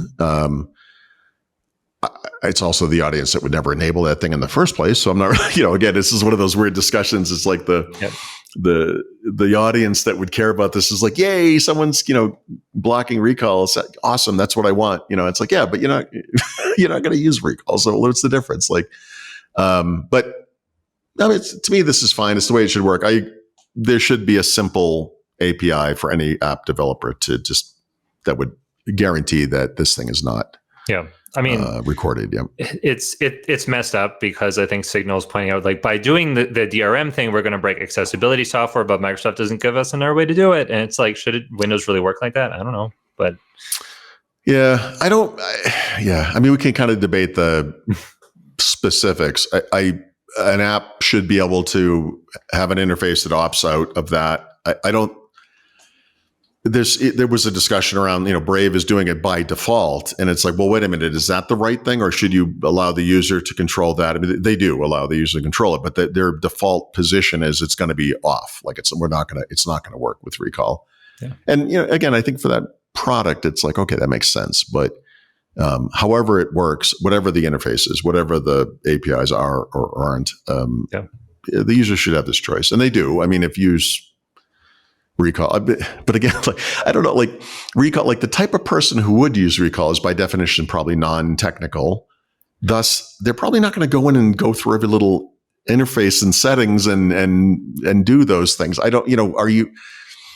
Somebody emailed me over the weekend and said, and they used a really extreme kind of example, which I'm not going to get into, but let's just imagine that you are an individual, you have a computer and you want to do something that you don't want other people to know about. It could be banking, like something private like that. It could be porn. It could be your Googling how to kill somebody, whatever it is, doesn't matter. That's your issue. It's whatever. I don't want recall recording that. Right. I mean, you're not using recall, right? Like any of those scenarios.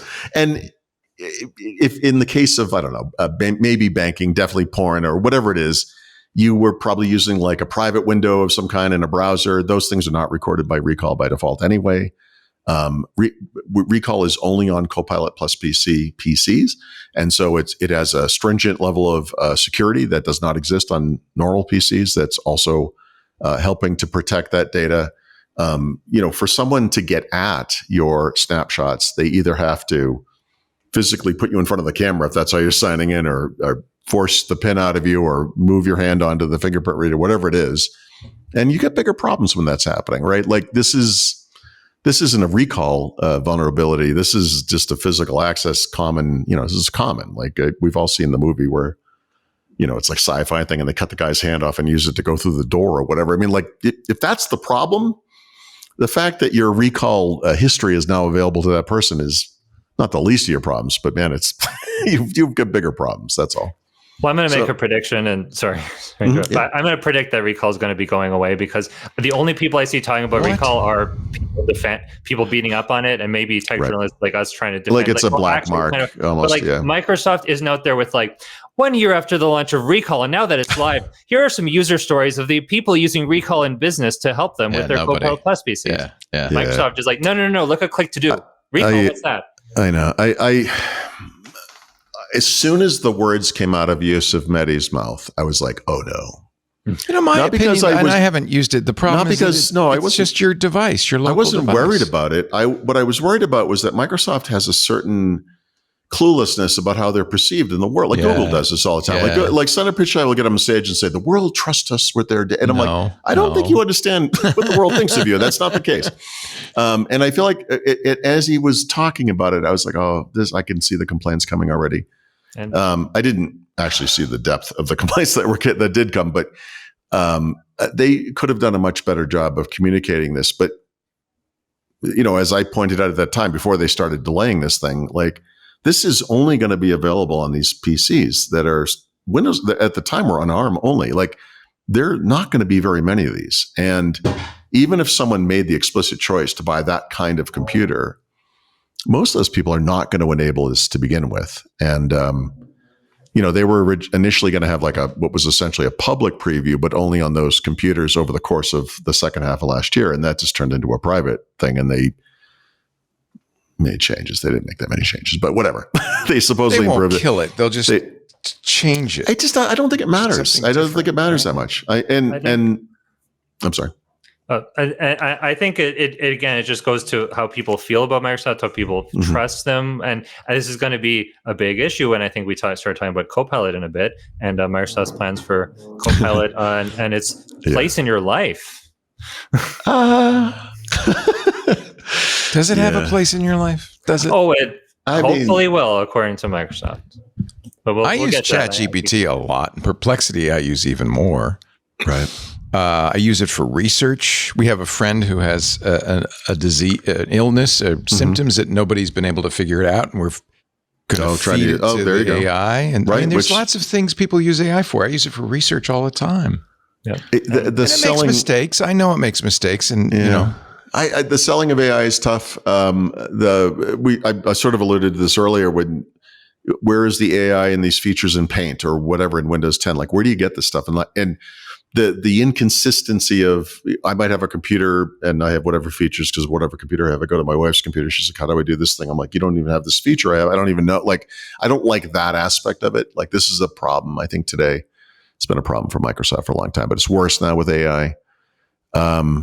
Recall it now is just one of whatever, a dozen or more kind of Copilot plus PC specific features, but it's the least useful of them to me. I mean, personally, have you tried the image generator in the Photos app? Because you might change your mind after that.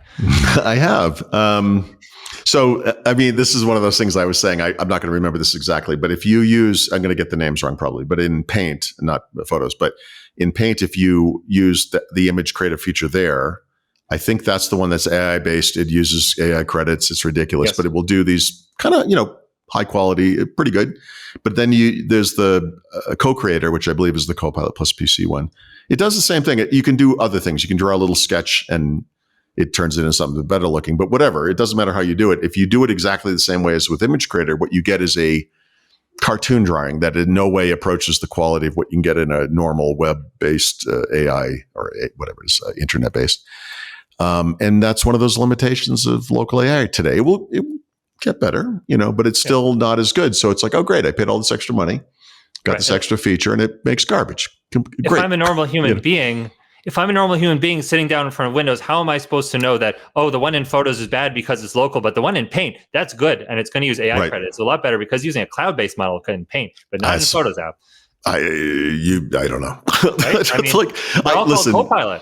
Every one of us has done this at some point or another. We have run into some problem in Windows. We debug it or figure it out, and we find the solution. We figure it. We solve it.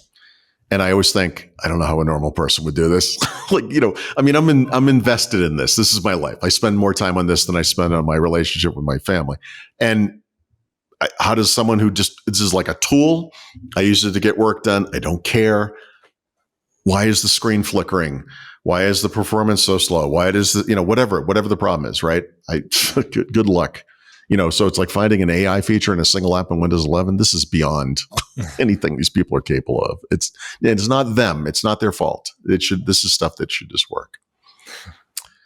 I'm sure Copilot will solve all these problems, he says stupidly. Probably not. Okay. Some hardware related stuff around Windows. I'm just mentioning Intel earnings in here because we've been mentioning this stuff, and Intel, as everyone knows, is kind of circling the drain at this point.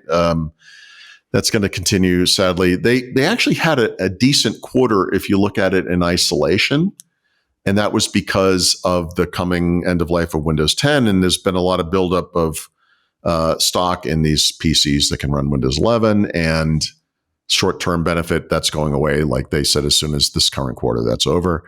But the big issue, and there's a lot of issues in there, they're cutting back everywhere, but they had eliminated I don't remember the number of jobs in June, maybe 5,500, somewhere in there. But their plan now is to eliminate about 25,000 jobs calendar year 2025, so that they will be about 25% smaller overall by headcount by the end of the year than they were a year earlier. So there's going to be more layoffs. So yay, or whatever that is. And then we have, so depressing. Well, yeah, it is. But again, you got to remember, it's important. Like, it's not like I want Intel to die or go away or whatever. I desperately do want x86 to die and go away, but I think it's important to remember how horrible this company is, or was at least. Yeah, it's not that they didn't earn it, but I feel bad. There's tens of thousands of employees there.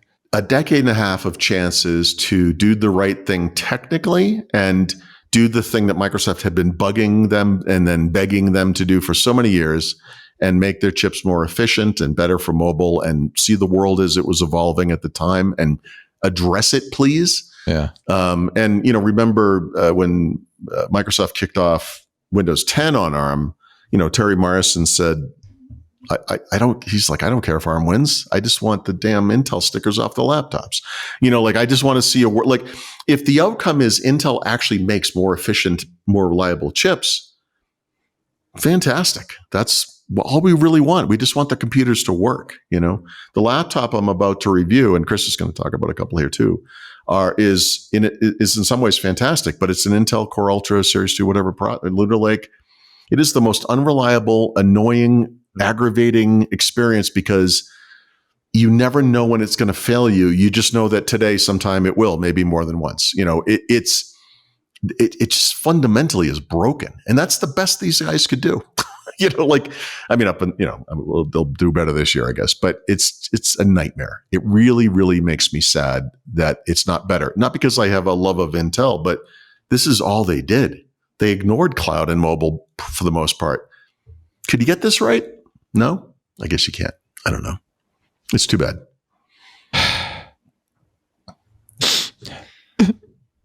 Okay. Yeah. Obviously, Intel, from a mobile perspective, I see the comment. From a mobile perspective, the power usage battery life was bad for so long. I mean, I've had so many suspend resume issues, which on a laptop is just such a mess. I mean, maybe it's better now, but a few years ago it was so bad. No, it's not better. So did Paul. He called it the hot bag thing. You think that was Intel's fault?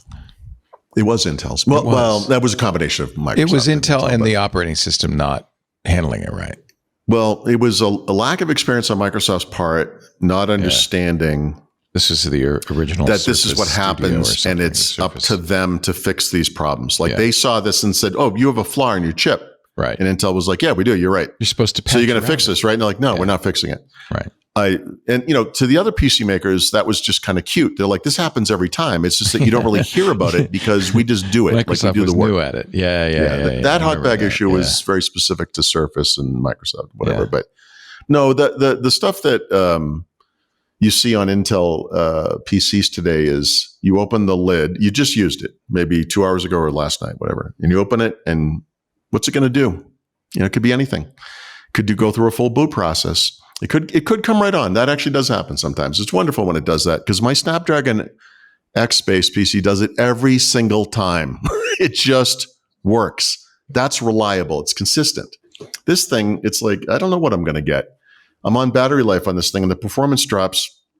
If you run benchmarks, you'll see like Intel trips are the worst for like performance drop off on battery. But the numbers that you see are in no way resemble the real world problem because this happened to me this morning. It was especially bad last Friday when I was writing this enormous article, but the performance drops to the point where the computer is literally unusable on battery. And I had to close every app. I had to plug it into the wall, and I eventually just rebooted because it was never coming back. And it's Lunar Lake in particular it just has so many problems. And I was just rushed to market, and it's something that just spans all. I've reviewed, what was it, 25, 27 laptop, whatever it was last year. The Lunar Lake ones are the worst. They're just all of them as a group or whatever. Anyway. I feel like I've had a better experience. So no, I've had better experiences too, but that's the point. Like it's inconsistent. Like it depends. They are the least reliable of the modern chipsets. There's no doubt about that. Anyway, speaking of cool hardware, this is a cool one. Yeah, so I'm reviewing for PC World the Lenovo. Let me get ThinkBook Plus Gen 6, which I don't know what names. So this is the rollable. What? But it just looks like a normal laptop. Show it rolling. Okay, here it is. There it goes. I love how it does. It's getting bigger. Yeah, it's rolling up out of the inside. That is filthy. It's filthy. So you have your huge. Where's it coming from? It's inside the hinge. I love it. So you're saying it's a grower, not a shower, is what you're saying. Yeah. So how? This is like a 14-inch. You can use that in your review if you want. I won't. But what's the delta though? Like, what do you gain there? Like 3 or 4 inches or whatever? What's the? It's pretty. It's cool. Yeah, and it's nice to have that extra decent amount. You can see creases. You can see the folds where the folds are, but that's all right. Yeah, but that's just the reflection. That's normal. I have that. Length of a.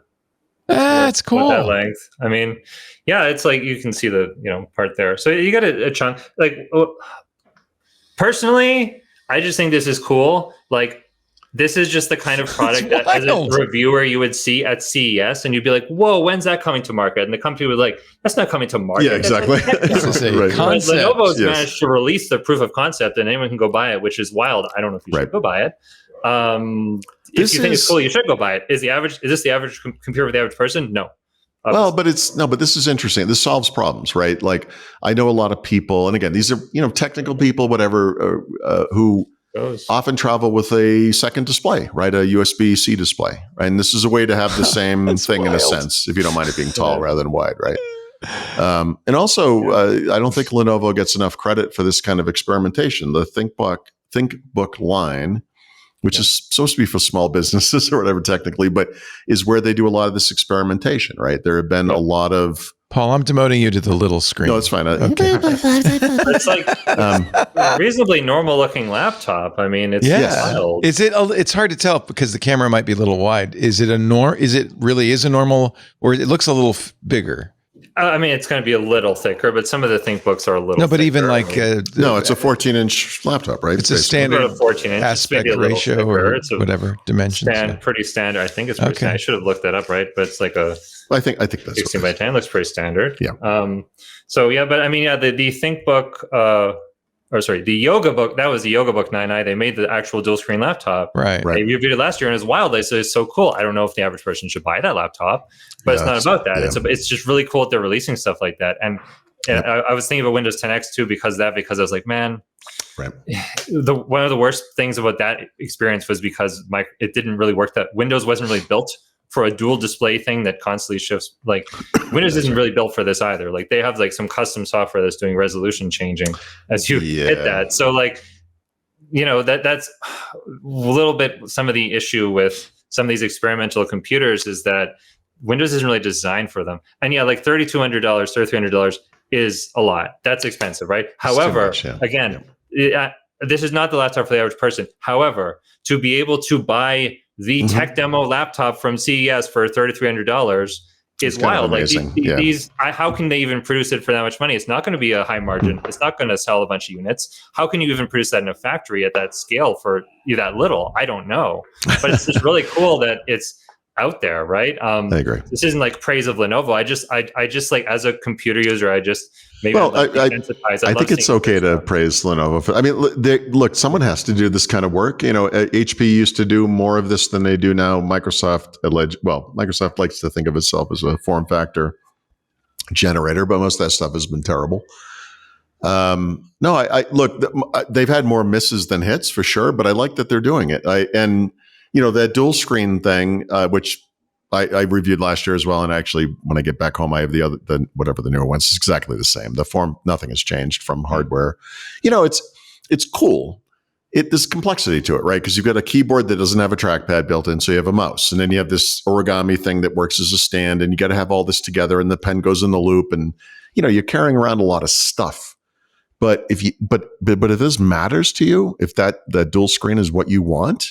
The fact that that's available, like you said, for this thing, I think that's the important thing. Like, I think it's really cool that you can buy that if you want it. Most people don't need it. I used it while traveling, and I was able to set up a dual monitor system while traveling, and that was wild. Right. I mean, you can get a portable monitor, which is one of the issues. Yep. But it's just, I don't know, it's just cool. Like I love just weird and interesting products like that. And that's one of the cool things about like shows like CES. But normally you're either there in person or you're reading the news about it. But the fact that you can actually buy it is wild. I didn't read this, but there was some headline. I'm sure people will recognize this when I say it. But it was like, I'm upset that, PCs have gotten boring. I wish it was better. And it's like, you're not looking hard enough. I mean, you can buy if you just need a standard laptop for work, whatever, those are there. It's fine. But this stuff is available if you want it. There's, there is innovation occurring. It doesn't mean that we found the future form factor that everyone will use or anything like that. But I think it's great that they're doing it at all. So I mean, it's like the yoga. It's it was even like the touchscreen conversation we had earlier. Like I don't like it. I don't want it, but I also don't like hate it to the point where I'm like, I don't think anyone should have it. No, it's fine. Like if you want it, it's great. I love that you have that option. Do you think Microsoft should have kept the Neo? No, because that was supposed to be 10X, and obviously 10X didn't happen, and there's no work in Windows 11 that makes that make any sense really. And I don't know. I feel like companies that have maybe more experience in this area, like Lenovo, HP, Dell, et cetera, are the right place for this kind of work because they volume agreements with hardware component makers, et cetera. They can go to these companies and say, hey, we're thinking about something crazy. Could you make a, whatever for us, right? Whereas Microsoft would go and they'd be like, you sold 3 computers last year. What are you talking about? We're not doing that. The problem, though, is that Microsoft needs to do the system integration. So, like, I reviewed a Lenovo handheld Steam Deck competitor with Windows many months ago, and it was absolutely horrendous with Windows. Just the software is horrendous experience. And like the problems with issues like this is that they're hacking on with you manufacturer utilities, the auto resolution change, and the multi-screen transformation on the dual screen device. So like Microsoft needs to do more to support them. Really, like at least on an Android device, Android is nominally open source and it can be customized and at a low level, but Windows is like, well, you put your driver on top and it's like, I don't know, the weirder the device gets, the more flaky and janky it can get. Yeah. So in the Android space, Samsung is the one that was doing things like Dex kind of comes out of that work, the live notification stuff. And you see those two, like I always said with Dex, like Dex should have been, but that should be an OS feature. Like that should come from Android, and now it will, I guess, in the, so eventually in this year or whatever. Yes. I mean, Microsoft does something like create Snap for Windows and then improve it over time. So the version of Windows 11 is pretty good, but they still don't accommodate the stuff you were just showing off and the dual screen stuff very well. And Lenovo has to build on top of that. So there's also the kind of software complexity, folding, folding laptops where the whole thing is a screen. You can put it in clamshell, put the keyboard on top. It has to recognize that the keyboard's there and all those interactions. There's a lot of complexity to it. So that's the trade-off with versatility, I guess, is the complexity. But again, so most people will look at that dual screen laptop, the Yoga 9i, Slim 9i, whatever the name of it is, and say, wow, that's really cool looking. I don't want to need that, but I love that it, or whatever, it's there. But 1 out of every 100 or something will be like, oh my God, that's what I've been waiting for. Like I like that they can get it. You're not going to get this on the Mac side, that's for sure, right? And you see a little bit in the Chromebook space about, tablets and or 2-in-1 devices, but also it's just a lot more limited from hardware choice. Most of it's just laptops, so at least we have it. It's not all bad. Flexibility is good. Yeah. That's the point of the PC. Yeah. Okay, let's take a little time out. Yeah. Because we all are in agreement now. This is, you're watching Windows Weekly. Look at that. I know you're saying, what happened to Richard? He got thin and beautiful. No, that's Chris Hoffman. They're both beautiful on the inside. They're both beautiful on the inside. Richard, thank you for, I'm sorry, Chris, thank you for filling in. Chris B. Hoffman, don't confuse him with the action figure. Well, the Fillmore C. Hoffman. He is, of course, the former, I didn't realize this, but it's really cool, editor-in-chief of one of my favorite sites. You helped it grow quite a bit. Yep, took it to the acquisition, and then it was time to move on. Yeah, who acquired him? Evilcorp.com? No. Yeah. Well, Valnet, as you know, is owner of. I can't even. Are they private equity? Is it one of those? They're private equity. Yeah, so they acquired gosh, XDA, Polygon, Android Police, Make Use of. So many I can list off. So they're also, I used to work for a company that was Penton. Penton had like agricultural companies. They had, the shipping and logistics. It was like, what is this company? It's just. Well, How To Geek's still good, but it was better when you were there. Let's put it that way. How about that? Anyone being under that corporate structure is going to have trouble being it's hard having the voice it had before. I think. Yeah, it's very hard. So it was independent up until the acquisition. Yeah, we were independent up till the acquisition. We were one of the last few ones. So then that was That's what's happening in the world. So, and I chose to leave. I had a job offer to stay on, but I like to keep saying that I didn't want to really run it for Valnet, and I wish everyone the best of luck there. I hired a lot of amazing people that are still there, and best of luck to them. Well, they've got great SEO, right? I mean, they keep showing up in my AI searches and my that feels inertia and vestigial based, but yes, absolutely.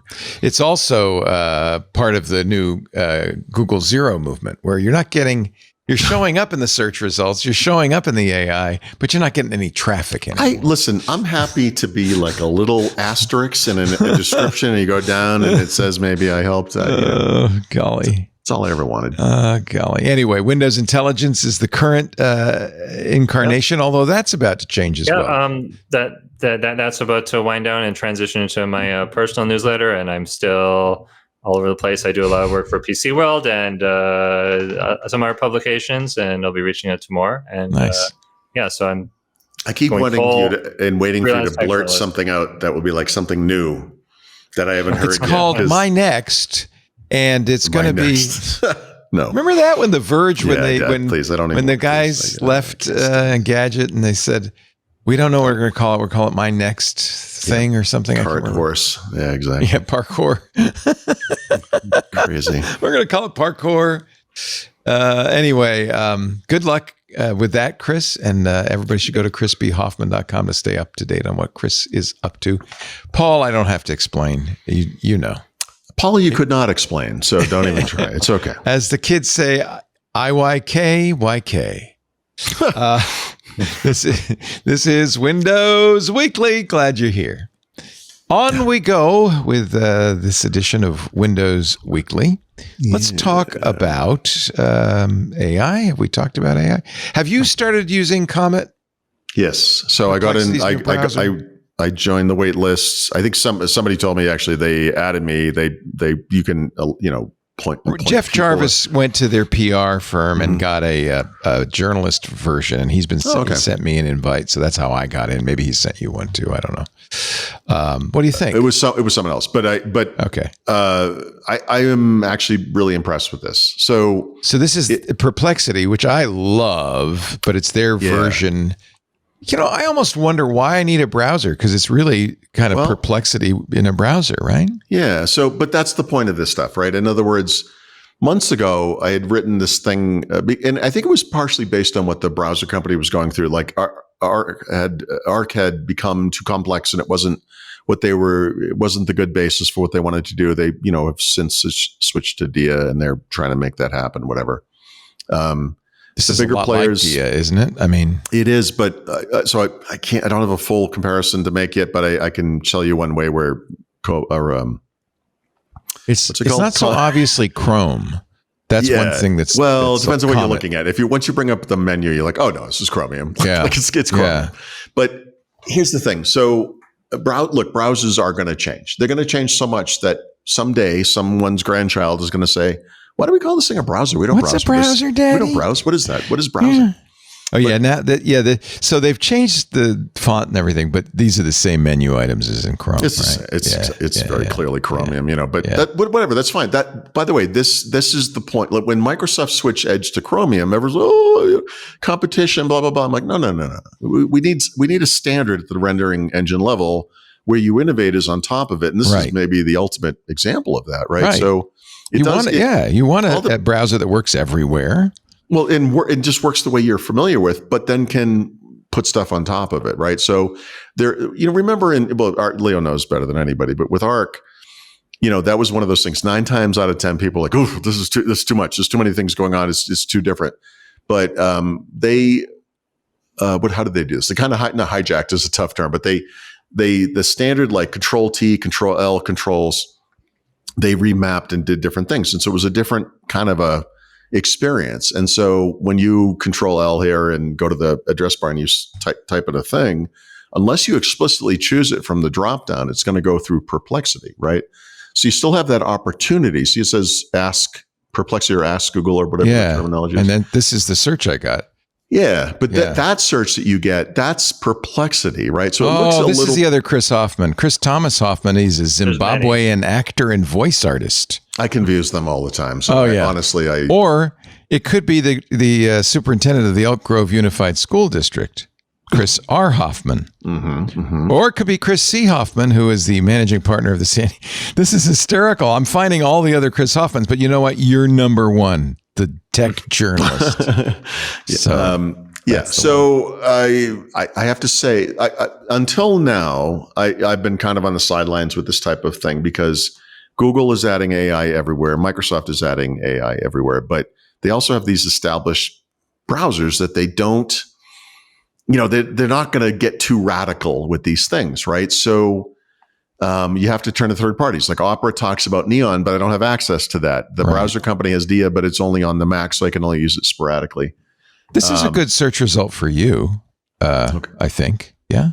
Probably. I don't know. Yeah, no, look at the sources. It's all your stuff. I mean, X is a little high on there, but Instagram, I'm on Twit, there. I'm on there a lot. Leanpub. Are you? You still use X? Okay. Yeah, I mean, I have to. This is just a Something reality. wrong with It's you? like, What's the? well, it's and like why not build iPhones in America? It's the same problem. it's the same problem. Unfortunately, I can't really just do that. So anyway, By the way, you remain influential in the tech community. despite my attempts to undermine my own It's an credibility. interesting little subtweet there. You remain influential. Yeah, kind of. Yeah. Now I got to see what they say about me. Now I really want to know. Right? I barely remain influential. Leo, who's that? Oh, look, all this stuff. You're an accomplished author. I'm accomplished. See, I'm What an did I author, accomplish? but you're an accomplished author. Zippity doodah. That's what I accomplished. Oh, deep knowledge. Mm-hmm. I have a deep knowledge. You do have a deep knowledge. This is actually the thing I think that's most impressive about you. I mean it. How much you know about how much. Like this is I mean it. This is a really rare skill. That is a picture I wish did not show up when you searched for me. You look like Gabe Newell there. What's going on? I know, what the hell. That was must have been at my heaviest. And this guy is not me. That's the player portfolio. Okay. Right. Must be a soccer player. Okay, but this is just like a search result. Like the but it's perplexity. So I can do this. But if you're saying if I do, how do I tie a shoe? I'm not saying this. What I'm saying is What are you saying? What I'm trying to say is that everyone who has talked about an AI powered browser has used the phrase, "This thing will do things on your behalf," right? It will accomplish that. And the MCP stuff. this is agents and whatever else. But for that to work, either they have to manually, through some kind of screen scraping or whatever you want to call it, facility, kind of force it on whatever website or whatever, or over time things will be re-architected and we'll have these kind of back-end services that just do this by default, like Windows software, and you can see it in the settings app right now. Windows 11 is changing to meet this exact need, right? This is what's happening behind the covers. So as a programmer, you could write an app that changed one feature that is exposed to the settings app, or you could even have the settings app launch to the exact page and highlight that feature, right? So they're making it more, I'm going to call it componentized because I don't really have the language for this, but it's happening. This is going to happen everywhere. So one of the things that's really cool in here, which does not work with Dia, by the way, is you can go to Google Maps and it will say, give me a walking route from my current location to, and I'll just name a restaurant, Mexico City somewhere, and it interacts with the page and does that. It creates it for you. Like it doesn't move the mouse around. It's not controlling the mouse, but the box highlights, text goes in, it hits the enter, it goes, the thing happens, the map changes. Like it actually is controlling that web app. And if you type that into same exact query into Dia, it's like, yeah, that sounds like it'd be a really cool feature. You'll have to do that inside Google Maps. There's nothing in the page I can see that helps me do that. Like it can't yet do that. So I'm sure it will someday. I'm sure I'll do this someday. But like I was kind of going through all of the examples that Perplexity provides, like the types of things you can do with Comet. And I was like, okay, that's pretty good. You can, without being on Google Calendar, you can say, give me a summary of my week's schedule. And it's, here it goes. You have to give it permission, obviously. But this thing is already integrating with web, I'm going to call them web apps, web services, whatever, and to a degree that is starting to get kind of interesting, And when you see that happen, when you do that for yourself, it's like, like you can see, like now you can kind of see it. Like they've been talking about it, but this is the first time I've experienced it anywhere where I'm like, okay. And Perplexity as a search engine, I guess, it seems like it's pretty good, honestly. Like I've been so far. I've been using it. Yeah. I mean, I use Kagi still more. Okay. because one of the things that happens when you use an AI search engine is frequently when you just want a site, you get a lot of extraneous stuff, and it's, the site's up there and sources. Like if I were searching for you, if I did Encoggy, I'd get your site right away. I mean, it just feels It feels a little complex. The other thing that Perplexity has done, which is interesting, is at least in the Mac, I don't know what they're doing with the Windows, but on the Mac they've added an MCP server. So same with that on Windows. They did that on Windows too. Yeah. So I have an Apple script MCP installed in my, so I can now type a command to Perplexity. Let me see if I can describe this without being confusing. I could type a command to Perplexity. Perplexity can turn it into AppleScript. So I could say, open my calendar and remind me that I have to call my dad because it's his birthday today, which it is. Happy birthday, Dad. And it will use the it'll write an AppleScript that will then on Apple open up the calendar and add that. Yeah. That's pretty cool. That's really cool. That's what you're talking about, that agentic AI. Yeah. This reminds me of the beginning of like what was it called in the beginning? DDE and then OLE and then COM.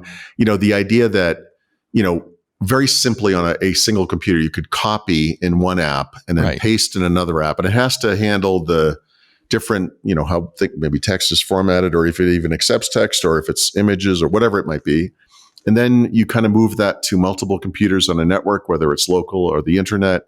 And then this is, now we have this. If you have these things that are exposing interfaces, like you can control it with AI. At the time, Microsoft said, and this is Longhorn era, you don't want to work with apps. Well, you want to work with data. You want to work with documents, and we'll figure out what app to use. That's the dream. That was the dream, right? And that's orchestration. You just described it, right? Yeah. That's the. I think this is the goal. The ultimate goal of this stuff is that exactly what you just said. That whatever the situation is, whatever hardware you're on, whatever you're asking it, it will determine if it's local or out in the cloud and whatever. And you'll ask whatever. I need to buy a plane ticket to whatever place during whatever time period, and let me know as soon as this happens. And hey, this thing just went on sale and it's $100 off or whatever. Here's the, and you get to go do it. It's your assistant now.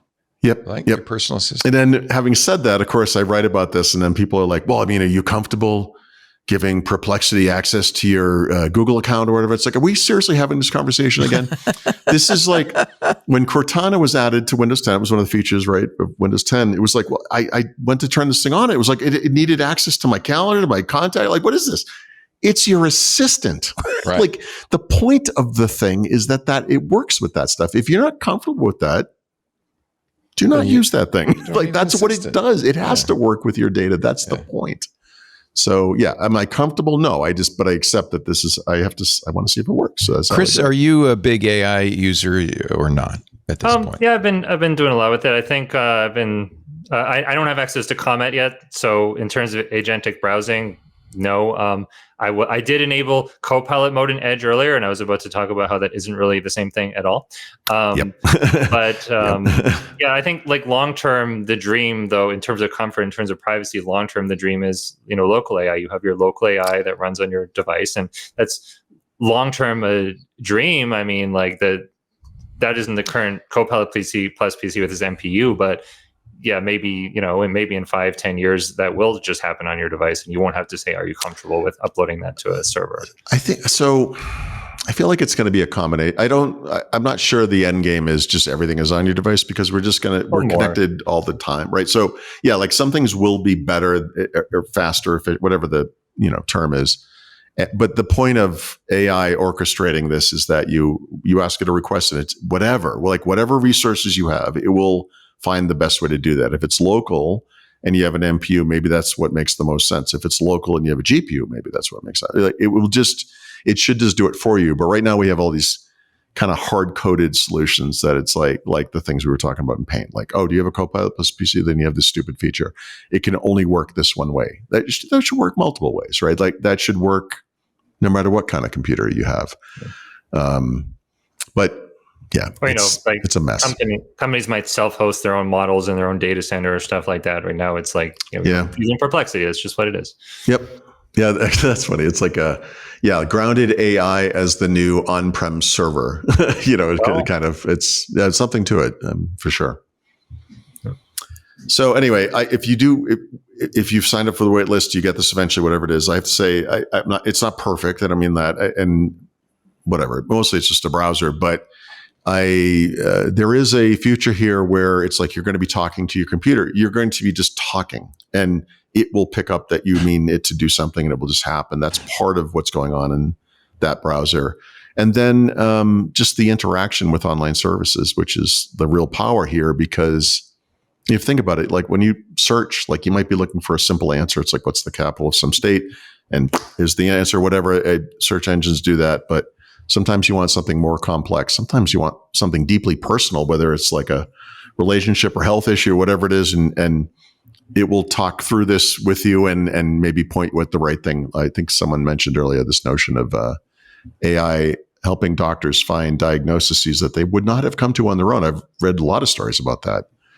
My own son's life was saved 27 years ago by a doctor who said, this is going to sound crazy, but this looks like bacterial meningitis, a thing we have not seen in 20 years or whatever. Wow. And it was. And if he had got any other doctor would have been like, he has a cold, he's fine. And he would have died.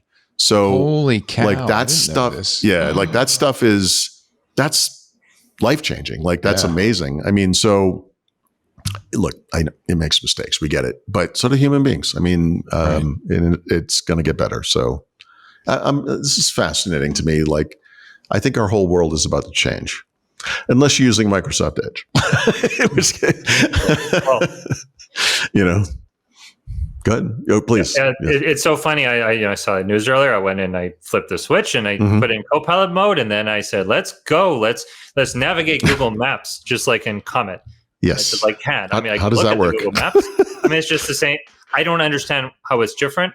The blog post said something, but I can do some tasks. It didn't say what they are. It just seems to be the same. It's like it has the Copilot and it can see the browser, and it's fine. But you're missing the major way that it's different. And I'm surprised that you missed this because it's so obvious. They moved the Copilot icon from the top right to the top left. Right. So actually, there's something I love about it, which is that when you flip that on, your new tab page becomes Copilot. So all the viral headlines are gone. Well, and it's the best I've ever seen. For now. Right? Like, yes. I mean, you could do that work to make your new tab page simpler. You could, replace it with something else, which is what I do. But yeah, same thing. When that thing comes up, I'm like, nice.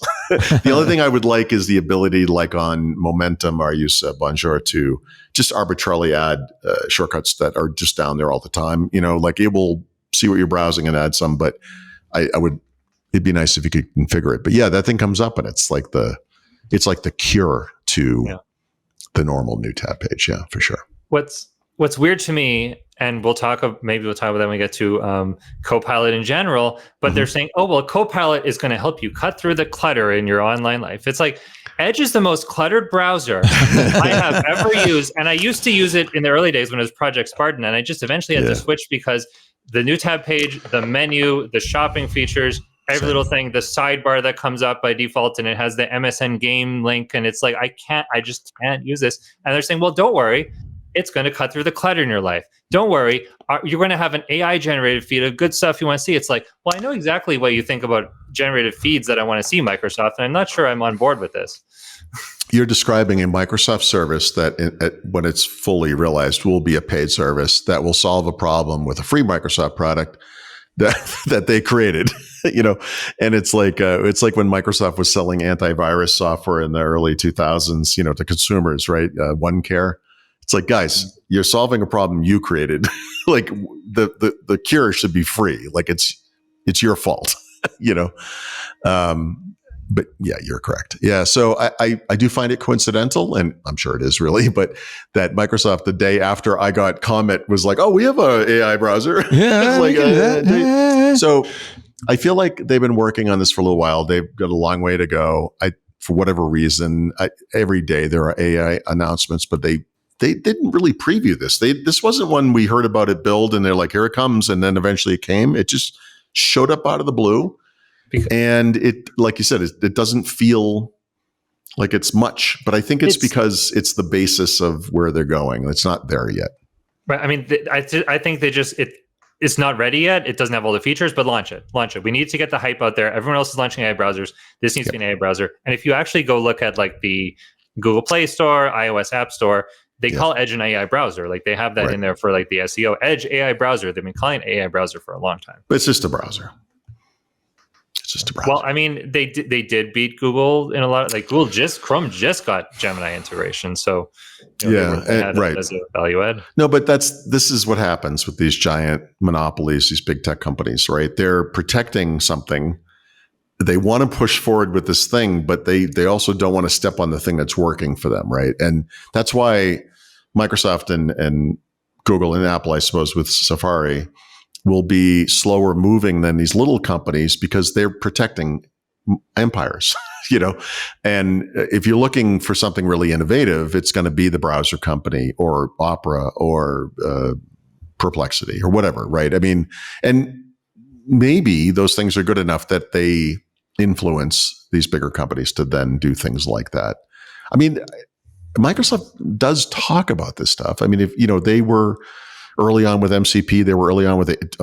If anything, they were too early with this stuff. Agents, and they talk about it. Microsoft at Build, not this year, but a year ago, talked about adding local AI capabilities that developers could use in their own apps, and they only delivered the first preview of that in January this year. It's still not available generally to everybody.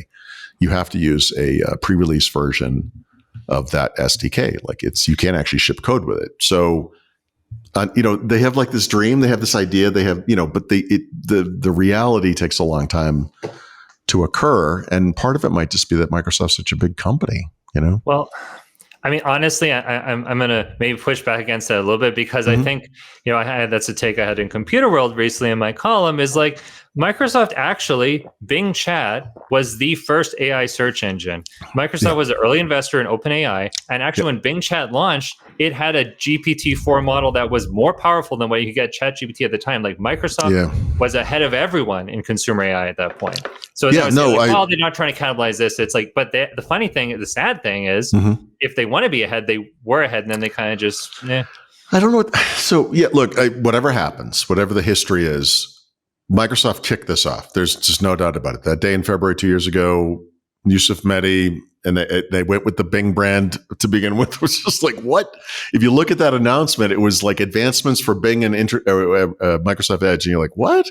It wasn't until March that they took the Copilot brand that they had from GitHub and applied it to Microsoft 365 Copilot.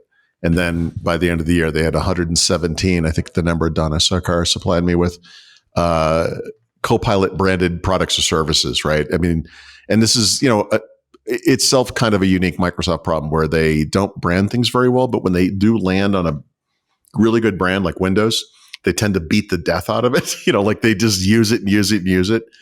And then, of course, I think Microsoft knew Google, OpenAI, of course, and then other companies were going to race to catch up and surpass them. So that's partway explains the chaos of all of the releases, of them putting Copilot into Windows before that major release of Windows to ensure everyone had it, right? Of changing the architecture, so to speak, of the Copilot app in Windows 11 has changed at least 3 times that I know of, and probably more, right? Probably more. So it's sort of like Windows 10X, or, I have to give them a little credit for trying, a little credit for moving quickly, because they don't typically move quickly, right? I mean, it's amazing to watch this. It's sad in a way because they've created a lot of churn and uncertainty and, little things like that situation I mentioned in Paint, which is not like a huge issue, but there's like features everywhere. And it's like, oh, do I have this? Do I get this with this? How do I have to pay for this? Like what, like it's hard to know what's what, but that's what happened. They're moving fast, It's a mess. I don't know. I don't know. But I did the same as you. I flipped the switch and I was like, okay, they moved the icon. Cool. That's fun. What does this thing do? I'm like, it doesn't really do that much, right? I mean, it's cleaner. I like the new tab thing. This is a stupid thing, but I do like it. I don't know.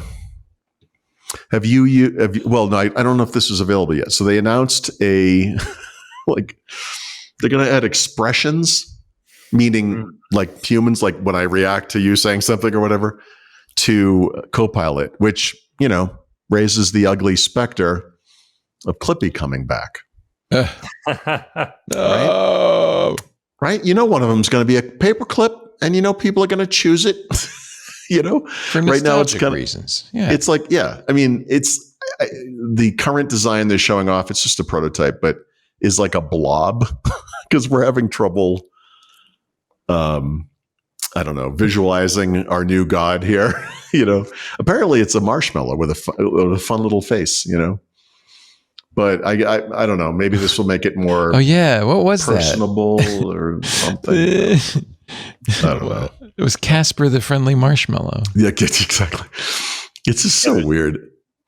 Yeah, there's like two angles. There's the new feature, which I don't have access. Only a few people have access to it. I don't have the appearance toggle. I haven't used it. Yeah, but so there's the appearance thing, which is they're going to give it a cute face in voice mode. And then there's what Microsoft AI CEO is saying on podcasts about how long-term Copilot is going to be your buddy. It's going to age. It's going to live in a room. It's going to have a face.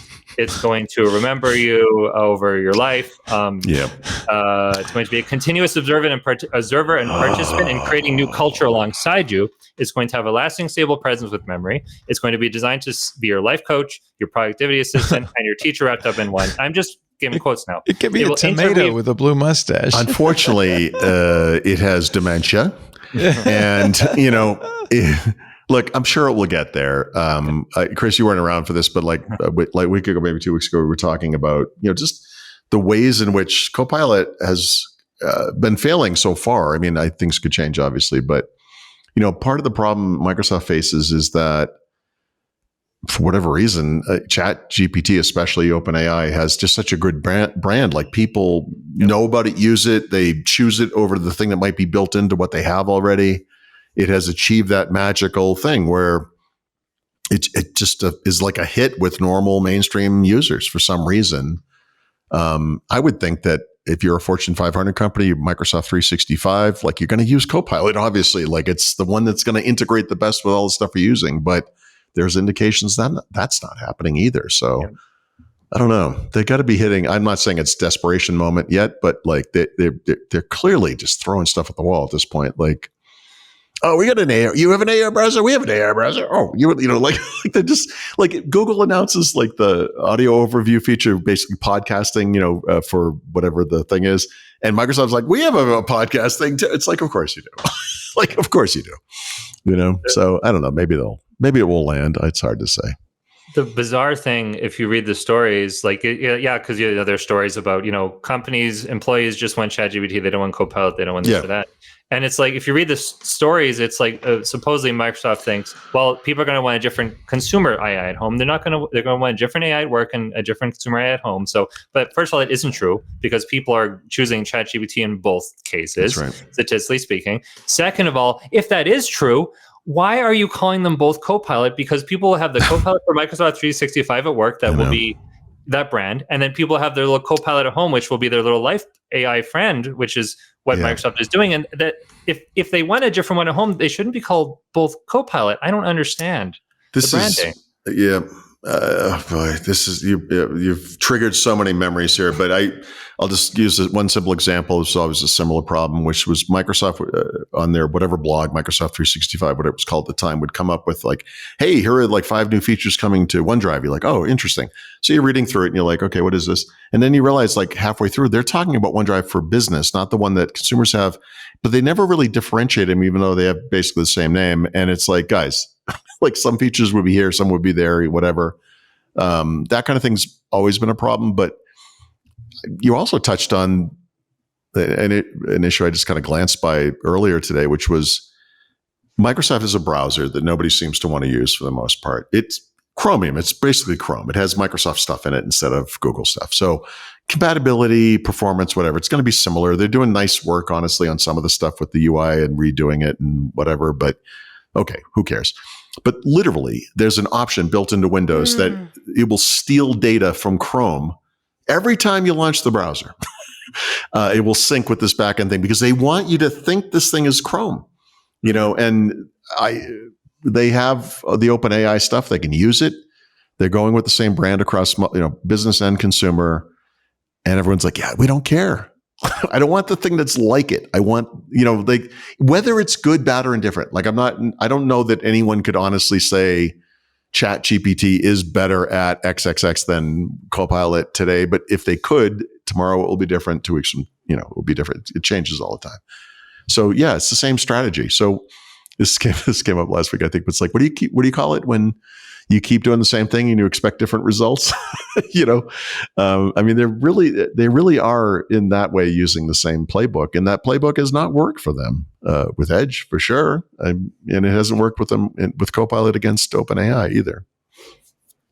Yeah, that's such a good point. Like, if I use Chrome, convince me to switch to Edge. Well, it's almost the same as Chrome, but what's the difference? If someone uses ChatGPT, convince me to switch to Copilot. It's like, well, it's basically the same thing under the hood, but it's like, well, where's the competitive advantage? It can't be a percent better. It can't be 7% better. It can't be better at this one thing. If it's 40% better or whatever, now it's like, okay, I'm listening. What do you got? But that's the thing.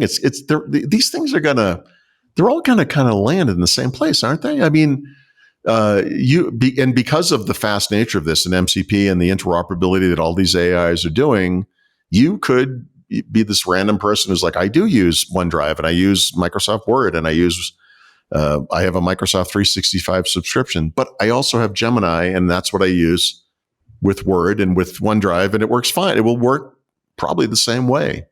And then you could mix and match in any direction you care for. I think it's just all going to kind of work. Yeah. We just live in. Sorry. So, but the other problem is like if someone's really into it and they're paying for the subscription, it's like an average person is not going to pay for the $20 a month ChatGPT and the $20 a month Copilot and then the $20 Perplexity and the $20 per month Gemini subscription. Like It creates someone say I chose ChatGPT because my friends use that. I pay for the subscription. Yep. Why am I going to use a different one? They're also not going to launch the same query against multiple AIs to see which one's better and then keep doing that for the foreseeable future in case it changes. Most people are just going to use the thing. You don't notice it until it doesn't work, right?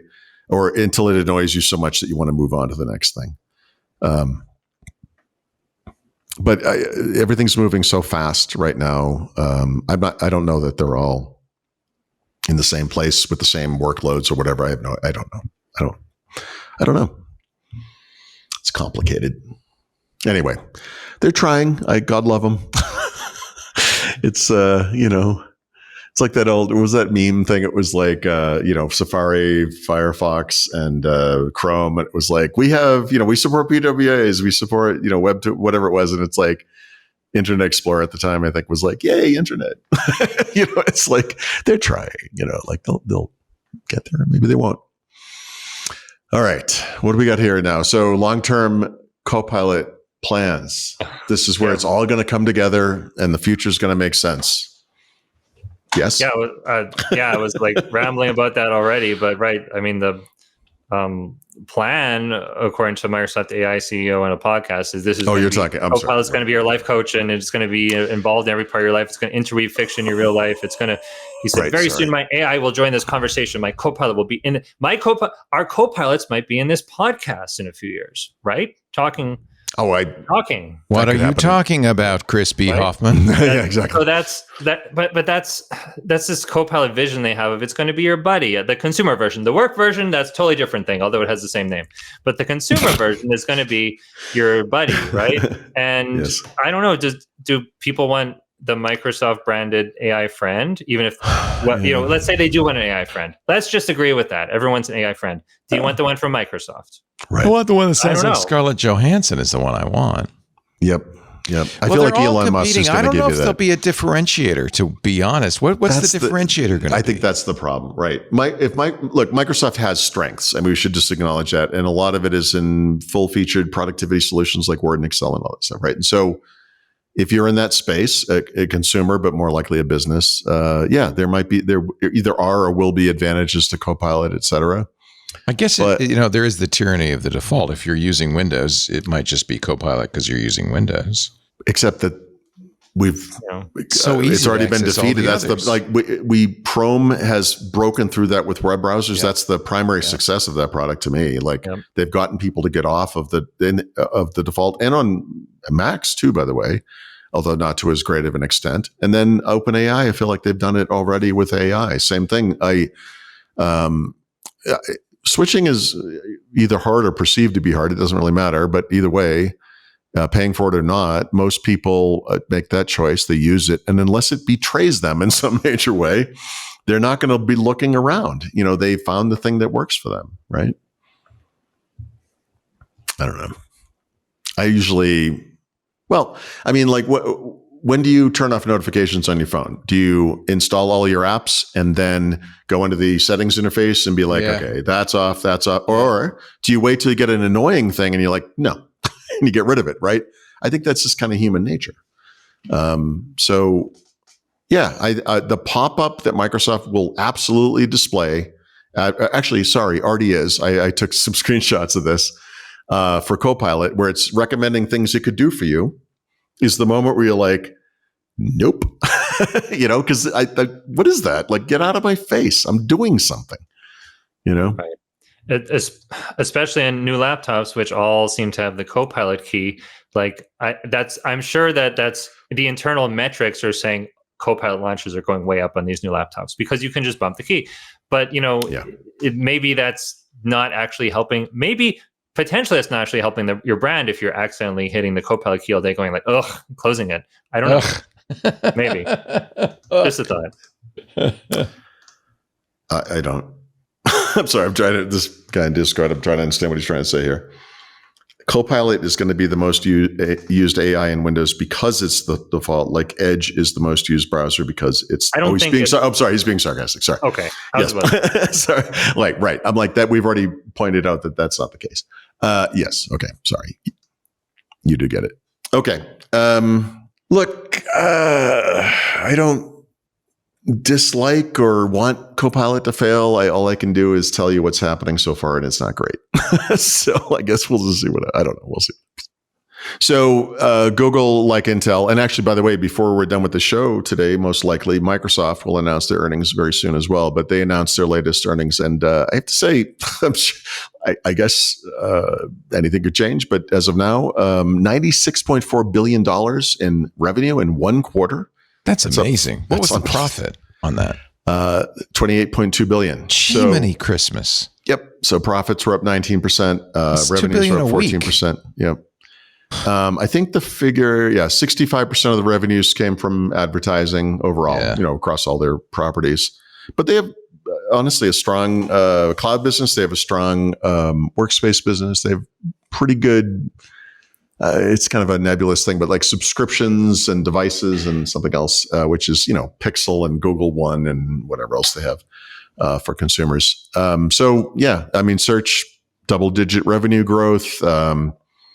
These are a little more vague, but they have AI overviews, AI mode, et cetera. Those are performing well. They don't have numbers for that, of course. Why would they? But I think Google's going to be okay. For the short term. I mean, there are things that can happen to Google that will change this, of course, and including some antitrust issues that you may have heard of.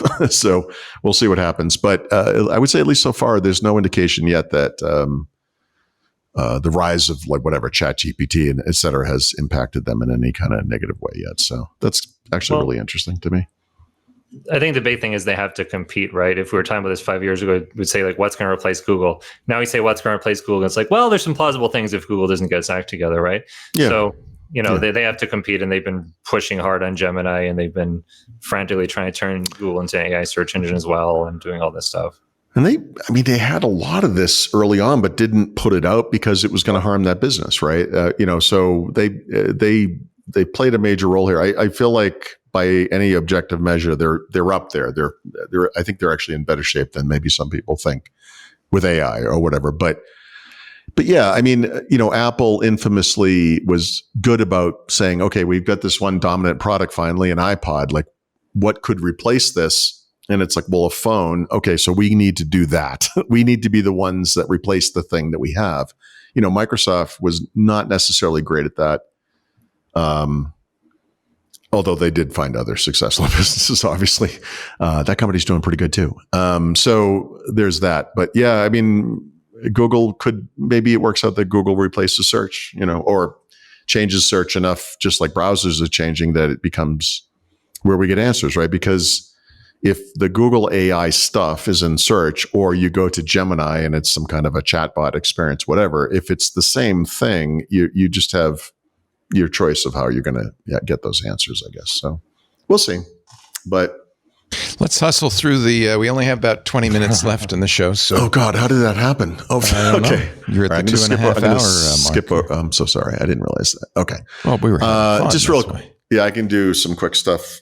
I'll just quickly. Satya Nadella sent out an all-employee email discussing the company and ostensibly the layoffs and kind of the rationale for it. There was no rationale for the layoffs in there, but Microsoft thought enough about it. They published it on their website so we could all read it. And it's Satya Nadella. It doesn't really, a lot of words, but not a lot of content. So I'll just leave it at that. In the Xbox gaming space, Gamescom is coming back in August. It's an annual event in Germany. Microsoft always go, or Xbox goes. They will be there. The big news for me is that they're going to show off and let people use hands-on the ROG Xbox Ally gaming handhelds for the first time. So that's going to be interesting just for that. There's a July Xbox update that is actually just for the PC. I think that might be the first time they've ever done that. And these are just two big bucket features that we've been talking about for months that they've been testing in the Insider program, the Xbox Insider program. The ability to stream your own games on the PC, including console games, which is, that's what the game streaming is, console games pretty much. And then cross-device history, which is just an extension of Xbox Play Anywhere, where you can, move from device to device. And I think this is, the Xbox Ally gaming handhelds point to this. They're clearly moving toward making Xbox just be like essentially a PC platform. So, and then Chris has some less good news about that.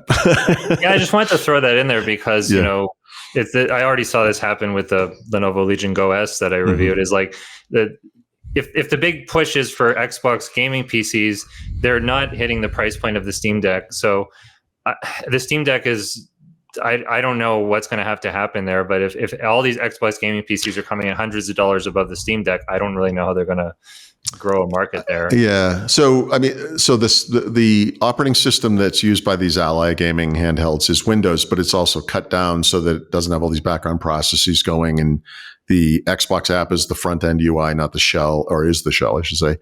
And so this is a way to, make Windows, smaller, lighter, whatever, fewer resources. So make it more competitive with Linux in that way, which is important, but while retaining the compatibility, right? I think the reason you might spend more on a Windows-based gaming handheld would be game availability, because the Steam Deck is Linux and it's whatever subset of games that they offer, but Windows is Epic and GOG and Amazon and whatever, like wherever you get games. So it's just games, right? And Xbox, of course.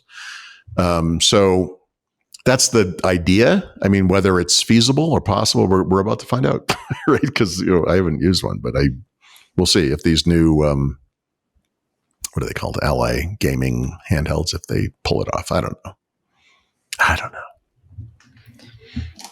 Competition's good. Yep. Yeah.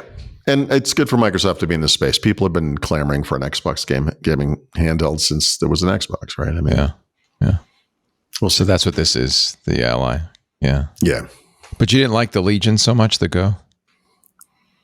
Just the window, they hadn't done they still haven't, I think, released the version of Windows that's going to work. Oh, I see. Devices. So the OS wasn't have the Windows desktop experience, and it's right. That's not good. Yeah, not good. That's not good. Is that what the one? Do they give you a choice? Like you can buy it with Windows or with? Yeah, Linux, you can now buy it with Steam OS. So like literally it's coming, it's not just, do you want the Steam Deck or do you want a Windows PC? It's like, do you want the same PC with Windows or Steam OS? Right. That's interesting. All right, we're going to take a little time out. When we come back of the book, we're going to get some tips and picks, and I think we're going to do a beer pick for a change. People are saying, well, there'll be no whiskey. Oh, no, but there will be beer. Because frankly, you can't get through this show without alcohol. I mean, that's the truth of the matter. I refuse to believe anyone spends a lot of time in Windows and is not an alcoholic. This show and all the shows we do are brought to you by our great friends in the club, our Club Twit members. Bless you and thank you. They pay 25%. We didn't make $92 billion last quarter. So, I'm sorry, $96.4 billion last quarter. So, as much as I wish we had, we do all right. We have advertising, but truthfully, advertising alone doesn't cover our costs. Only about 75% of our costs. For the rest, we go to you, our fabulous audience, and we're really grateful to our supporters in the club. What do you get? Well, you get for $10 a month, you get ad-free versions of all the shows. I think that's a pretty good benefit. No more plugs for this or any of our products. You also get access to the Club Twit Discord, which is full of animated GIFs and other fun things. It's also a great place to hang even when there aren't any shows on. So these are people chatting about Windows Weekly right now, but there are other things going on in the club, including special events. In fact, we got some big events coming up. Friday, our AI users group. I've invited Alex Lindsay to come and show us how he uses Midjourney, but we'll see what we do there. We record many of the shows, like Paul's Hands on Windows, that you don't see video if you're not in the club. You only get audio, but in the club, you get the video. You also get the live recording. Same with Home Theater Geeks. This one coming up August 4th. I bet you Scott will want to talk about the value shootout. We have a new best TV in the world, king of the TVs. And Scott likes to talk about that, our home theater geek himself. iOS Today, our Stacy Book Club's coming up a week from Friday. Very good book called This Is How You Lose the Time, or read it if you can. We'll be talking about it on Friday. And I'm trying to get Jason Snell to stop by because he also thinks this is one of the best books out there. Right after, it's Photo Time with Chris Marquardt. Our assignment, the word classic, not too late to take a classic picture, upload it to Flickr. We will be covering the Pixel 10 announcement, August 20th. And just a little heads up, from now on, we do all the keynotes in the club only so that we don't get takedowns. Google didn't do it. Microsoft didn't do it. Apple did it. So we just thought it'd be safer to do it in the club. I'll be sewing during Micah's Crafting Corner, but you could do any craft you want August 20th. These are some of the things. Oh, and don't forget, Micah's going to do he's going to be our dungeon master, and he's planning to run a one-shot adventure in the club on Friday, July 24th. What? That's wrong. Oh, next year. Oh, okay. He wants a lot of time to plan this adventure. In fact, he's giving you some time to take the poll about how we should do this. All of this by way of making the club be a great destination for people who care enough to support what we do. It's your reward. If you're not in the club, twit.tv/clubtwit. Please join. We would really love to have you.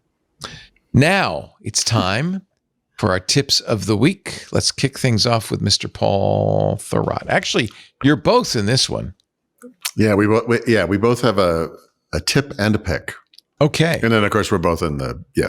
So we've already kind of talked about this, but Chris and I are going to continue partnering on newsletters. So I will support him in the work he's doing. So it's going to be fun. And so I guess it won't be till mid-August where this is all comes together, but we'll get together before then, figure out exactly how this is going to work. But yeah, stay tuned. So that's something to look forward to. If you subscribe to the newsletter now, will you automatically get subscribed to the new one? Yes. Okay. So you don't have to, you should go right now to Windows Intelligence and subscribe. Mm-hmm. Should. And then that way you'll have it and you won't have to worry about where it's going because you'll go with it. That's right. Okay. Yes. Yeah, and then in terms of tip, like I also wanted to mention, like since we've been talking about click to do and everything, like the snipping tool on Windows 11, the OCR feature in there is so good, and still almost no one knows about it. You can just hit print screen or Windows Shift S, I think, and then just select some text and copy paste in anything. And it's funny because that's one of the key features of click to do if you have a Copilot Plus PC, but it's really useful like on Windows 11 PC, and also in Windows 10 you can do that with the PowerToys text extractor if you download PowerToys. So the integrated OCR is like one of my favorite things, honestly, on even like a modern smartphone where you can kind of select text, and is like, yep. I think don't miss out on that feature because that's you can also just right click on an existing image and open with snipping tool and do the same thing. It's become incredibly versatile. It's really nice. The app pick is also sort of a tip. I had gotten into Perplexity Comet right on through the waitlist, wrote about it, and someone wrote in and said, this is going to sound strange, but if you have a Samsung device, download the Perplexity app from the Galaxy Store, sign in however you sign in, and you'll get Perplexity Pro, which is $20 a month, free for a year. What? And I was like, come on, there's no way. I already paid for it. Oh. I did it. It worked. It's weird because it doesn't be like, hey, congratulations, you got, a year. It doesn't say anything. But the Perplexity app shows Pro in the thing, and then you get an email that says, hey, you signed up for a year. And I'm like, wow. So my wife does it. Yeah, look, this could be limited to the United States or something, or it could be limited to whatever. I don't know. But I know of at least 5 people now who have done this, and it's pretty silent about it, but it works fine. Like, it works great. So I wouldn't normally go to the Galaxy Store, but it's exactly. Why not? That's wild. Yeah, it's crazy. I also did that a while ago, and it works, and it's a reason to use the Galaxy Store, which is rare.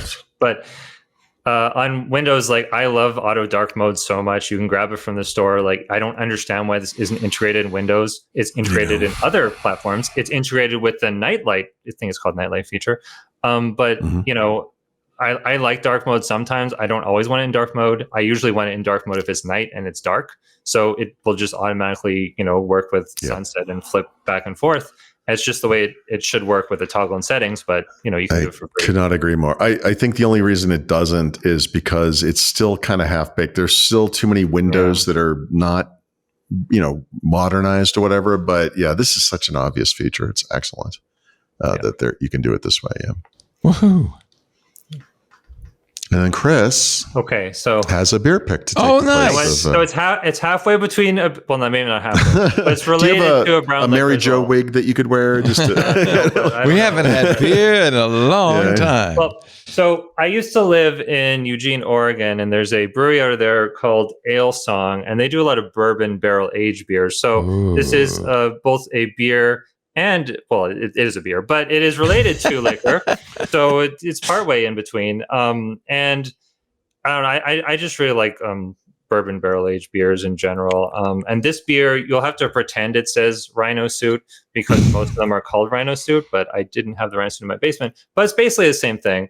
And I wanted to talk not about the tasting notes, but about just the cool story that I think I may have heard from them when I was there. Like, why would you call a beer Rhino Suit? And the story they say is when they were starting up a business, we're talking to a friend who's a winemaker, and he said, well, running a business is about putting the people put walls in front of you every single day and try to stop you from doing things. And what you have to do when someone puts a wall in front of me, I put on my Rhino Suit and I just break through that wall over and over and over. And they thought it was a funny story, and they called their first beer Rhino Suit because it was about, it's about business, and it's about, honestly, anything in life about, breaking down barriers and stuff like that. So I apologize to anyone who's expecting a lot of tasting notes, although it does taste very good, and it's dark and rich and whatever. And if you are near the, Pacific Northwest, Ale Song is great. So I would recommend picking that up.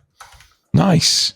So I just got a Microsoft 10K email because I get alerts. That means they're probably are about to or just did release their earnings. Oh, well, we have a whole 3 minutes left. You could I could cover this extensively in that time. If Edge would just work. Yes, they did. So Microsoft, revenues of $76.4 billion. By the way, $20 billion less than Google. That's up amazing. 18%. Net income is close, though, $27.2 billion, up 24% year over year. And then I'm not sure how much I could do like off the fly of this, but just reading this, Windows OEM and devices revenue up 3%, Xbox content and services, RE Activision up 13%. Blah, blah, blah, blah. Yeah, you got the idea. So fundamentally, productivity and business processes, which is Microsoft 365 biggest business again, because remember they pulled the revenues out of Windows for that part of it. Revenue, intelligent cloud, almost $30 billion. More personal computing is still stuck in the 13 billion range, 13.5. So yeah, I think they're going to be okay too. Yeah. Yeah. But interesting that Google has done so much better. Tomorrow we get the Apple results. So and then Amazon's going to have to happen within the next couple of days too. I don't think anybody's going to approach 90. What was it? 92.6? 96. So I think Apple could be up there. Amazon will be over 100. I mean, That's Amazon amazing. didn't they just have their Prime Day thing? That was that quarter, right? So they'll probably be. These companies are all going to be okay, guys. Don't worry. I know it's concerning. You're worried, but it's a load off my mind. These little American mom and pop stores, they're going to be okay. Wow. I picked a good time to invest in technology, ladies and gentlemen. Yep. Bad time to become a Microsoft employee. But, other than that. But that's why the stock goes up, right? Yeah, sadly. Employees hit doors, stock go up. I know. I'll never understand this world. Goes up. Ever. Oh, well. I hope they have options as they leave. Yeah. Ladies and gentlemen, we have come to the conclusion of this fabulous episode of Windows Weekly. Chris Hoffman, thank you. Yes, thank you. He lives in Thanks so much. England. New England. Right. Well, I live in old Mexico. I also live in old Mexico, but we call it California now. Yes. Chris, by the way, Leo, sorry to interrupt. They want it back. So I don't know. They can have it, as far as I'm concerned. Yeah. I would like to be a part of the proud. It turns out there's some lingering resentment over that. You took our state. Mm-hmm. We still have the missions. All the Spanish missions are still here. Yeah. Chris is, of course, at chrisbhoffman.com. Don't forget the B, otherwise you will get the Zimbabwean actor or something else. I don't know what you're going to get. But if you go there, and I would recommend you do, sign up for the Windows Intelligence newsletter, which features Chris and Paul Thurrott. You'll also get free copies of Paul's Windows 11 and Windows 10 field guides just for signing up. That's a pretty good deal. Mm-hmm. Chris and Paul are migrating, but if you sign up now, you will migrate along with them. That's the good news. Are you going to change the name, Chris? Mm-hmm. Yeah, the name is changing. Okay. Chris, what is that name? Would you say? I could say it, but it'll be so much better once it all is released at once. And I think he's chosen a good name and a good format, and we'll see what. But I think it'll be a lot of fun. I'm very excited. So, Chris, I appreciate your filling in. Richard will be back next week, but Chris Hoffman, we really appreciate it. Chris B. Thanks so much. This was so much fun. .com. Paul Thurrott is at thurrott.com and, of course, leanpub.com for his books. Everybody should go and sign up to the Windows Intelligence newsletter, and then you will never lose track of these two, as much as you might try. I know. Try as you might. We do Windows Weekly on Wednesdays, right about 11 a.m. Pacific, 2 p.m. Eastern, 1800 UTC. Watch us.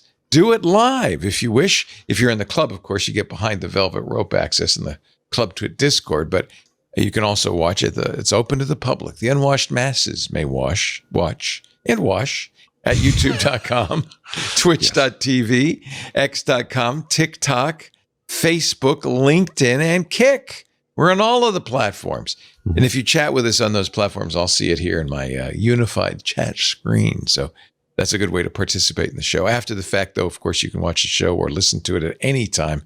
Download a copy from twit.tv/WW. There's a YouTube channel dedicated to the video. Great way to share clips. But of course, the best thing to do is subscribe in your favorite podcast client. That way you'll get it automatically as soon as we're done. And if your podcatcher allows reviews, please give us a 5-star A+ thumbs up review. Give it whatever it is, 5 clippies, whatever it is that whatever they use, you give us all of them. All right. Thank you very much for your participation. And we thank you for being here. We'll see you next time, winners and dozers, on Windows Weekly. Bye-bye.